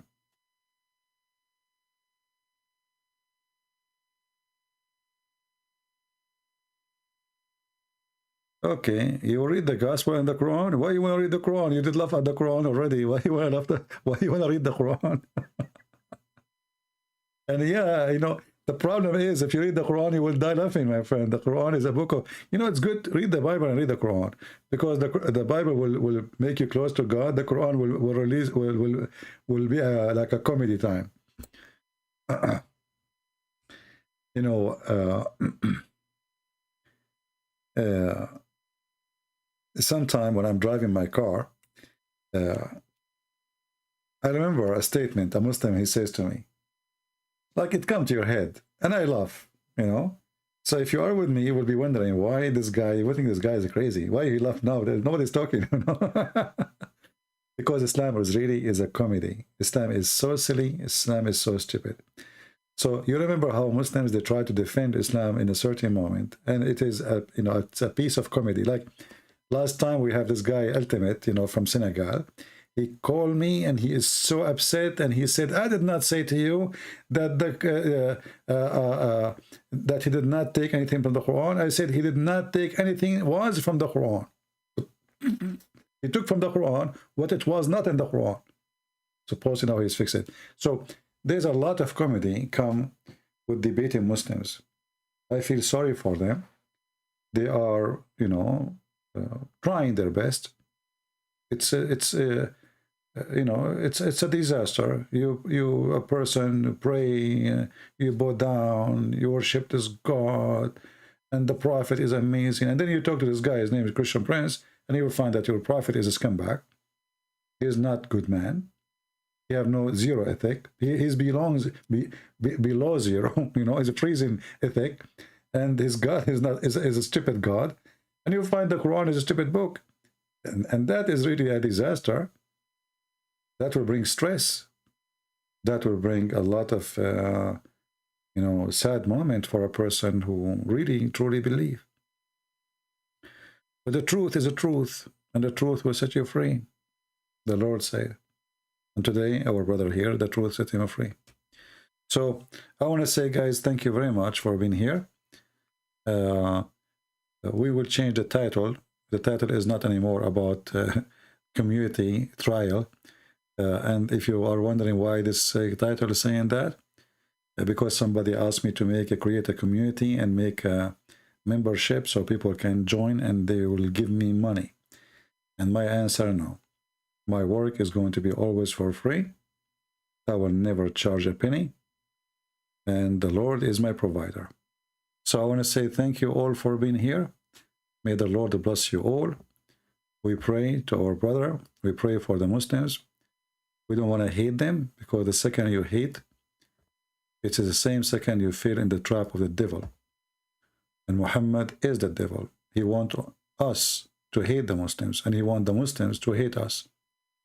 And then we end in bloodshed. And the only one who will be having party is the devil. God is love, and the best of us is the one who loves more, not the one who hates more. In Islam, the best of them is the one who hates more, not the one who loves more. Because either you take the side of the God of love, or you take the side of the God of hate, and that is the devil. It's your choice. Thank you. God bless you. And see you soon again. Don't forget to download the videos and share them with your friends. Until we see you soon again. Christ is Lord. Islam is a scam. And we prove it every day. Take care.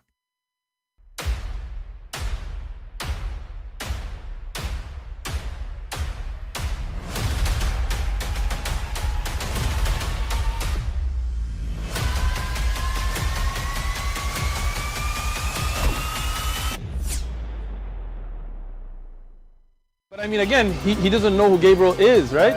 Because he didn't come from an Abrahamic faith. The people of Mecca were pagan. Quran is mentioned, if this book was from other than God, they would have found in it many contradictions. If a book is without contradictions, that has no bearing on whether it comes from God or not. I've had phone books that are inerrant, but I certainly don't think God gave them. That we believe without understanding. The brother asked a very important question, that most of the scholars say that listening to music, watching movies, and most of the television programs, they're haram. So how can we have fun? Let me tell you, brother, at the outset, that having fun is permitted in Islam as long as the fun is halal fun. That the standard narrative has holes in it. The Prophet tells us because Satan or the devil sleeps over our nostrils. Those who oversleep and not pray Fajr on time, Satan urinates in their ears. I really do think Jesus was crucified and that he really was dead and buried. He thought that he was a son of God in the sense that he was specially chosen by God. I think Jesus really did think he was going to be the Messiah, the future king of Israel. I mean, that is, after all, why they crucified him.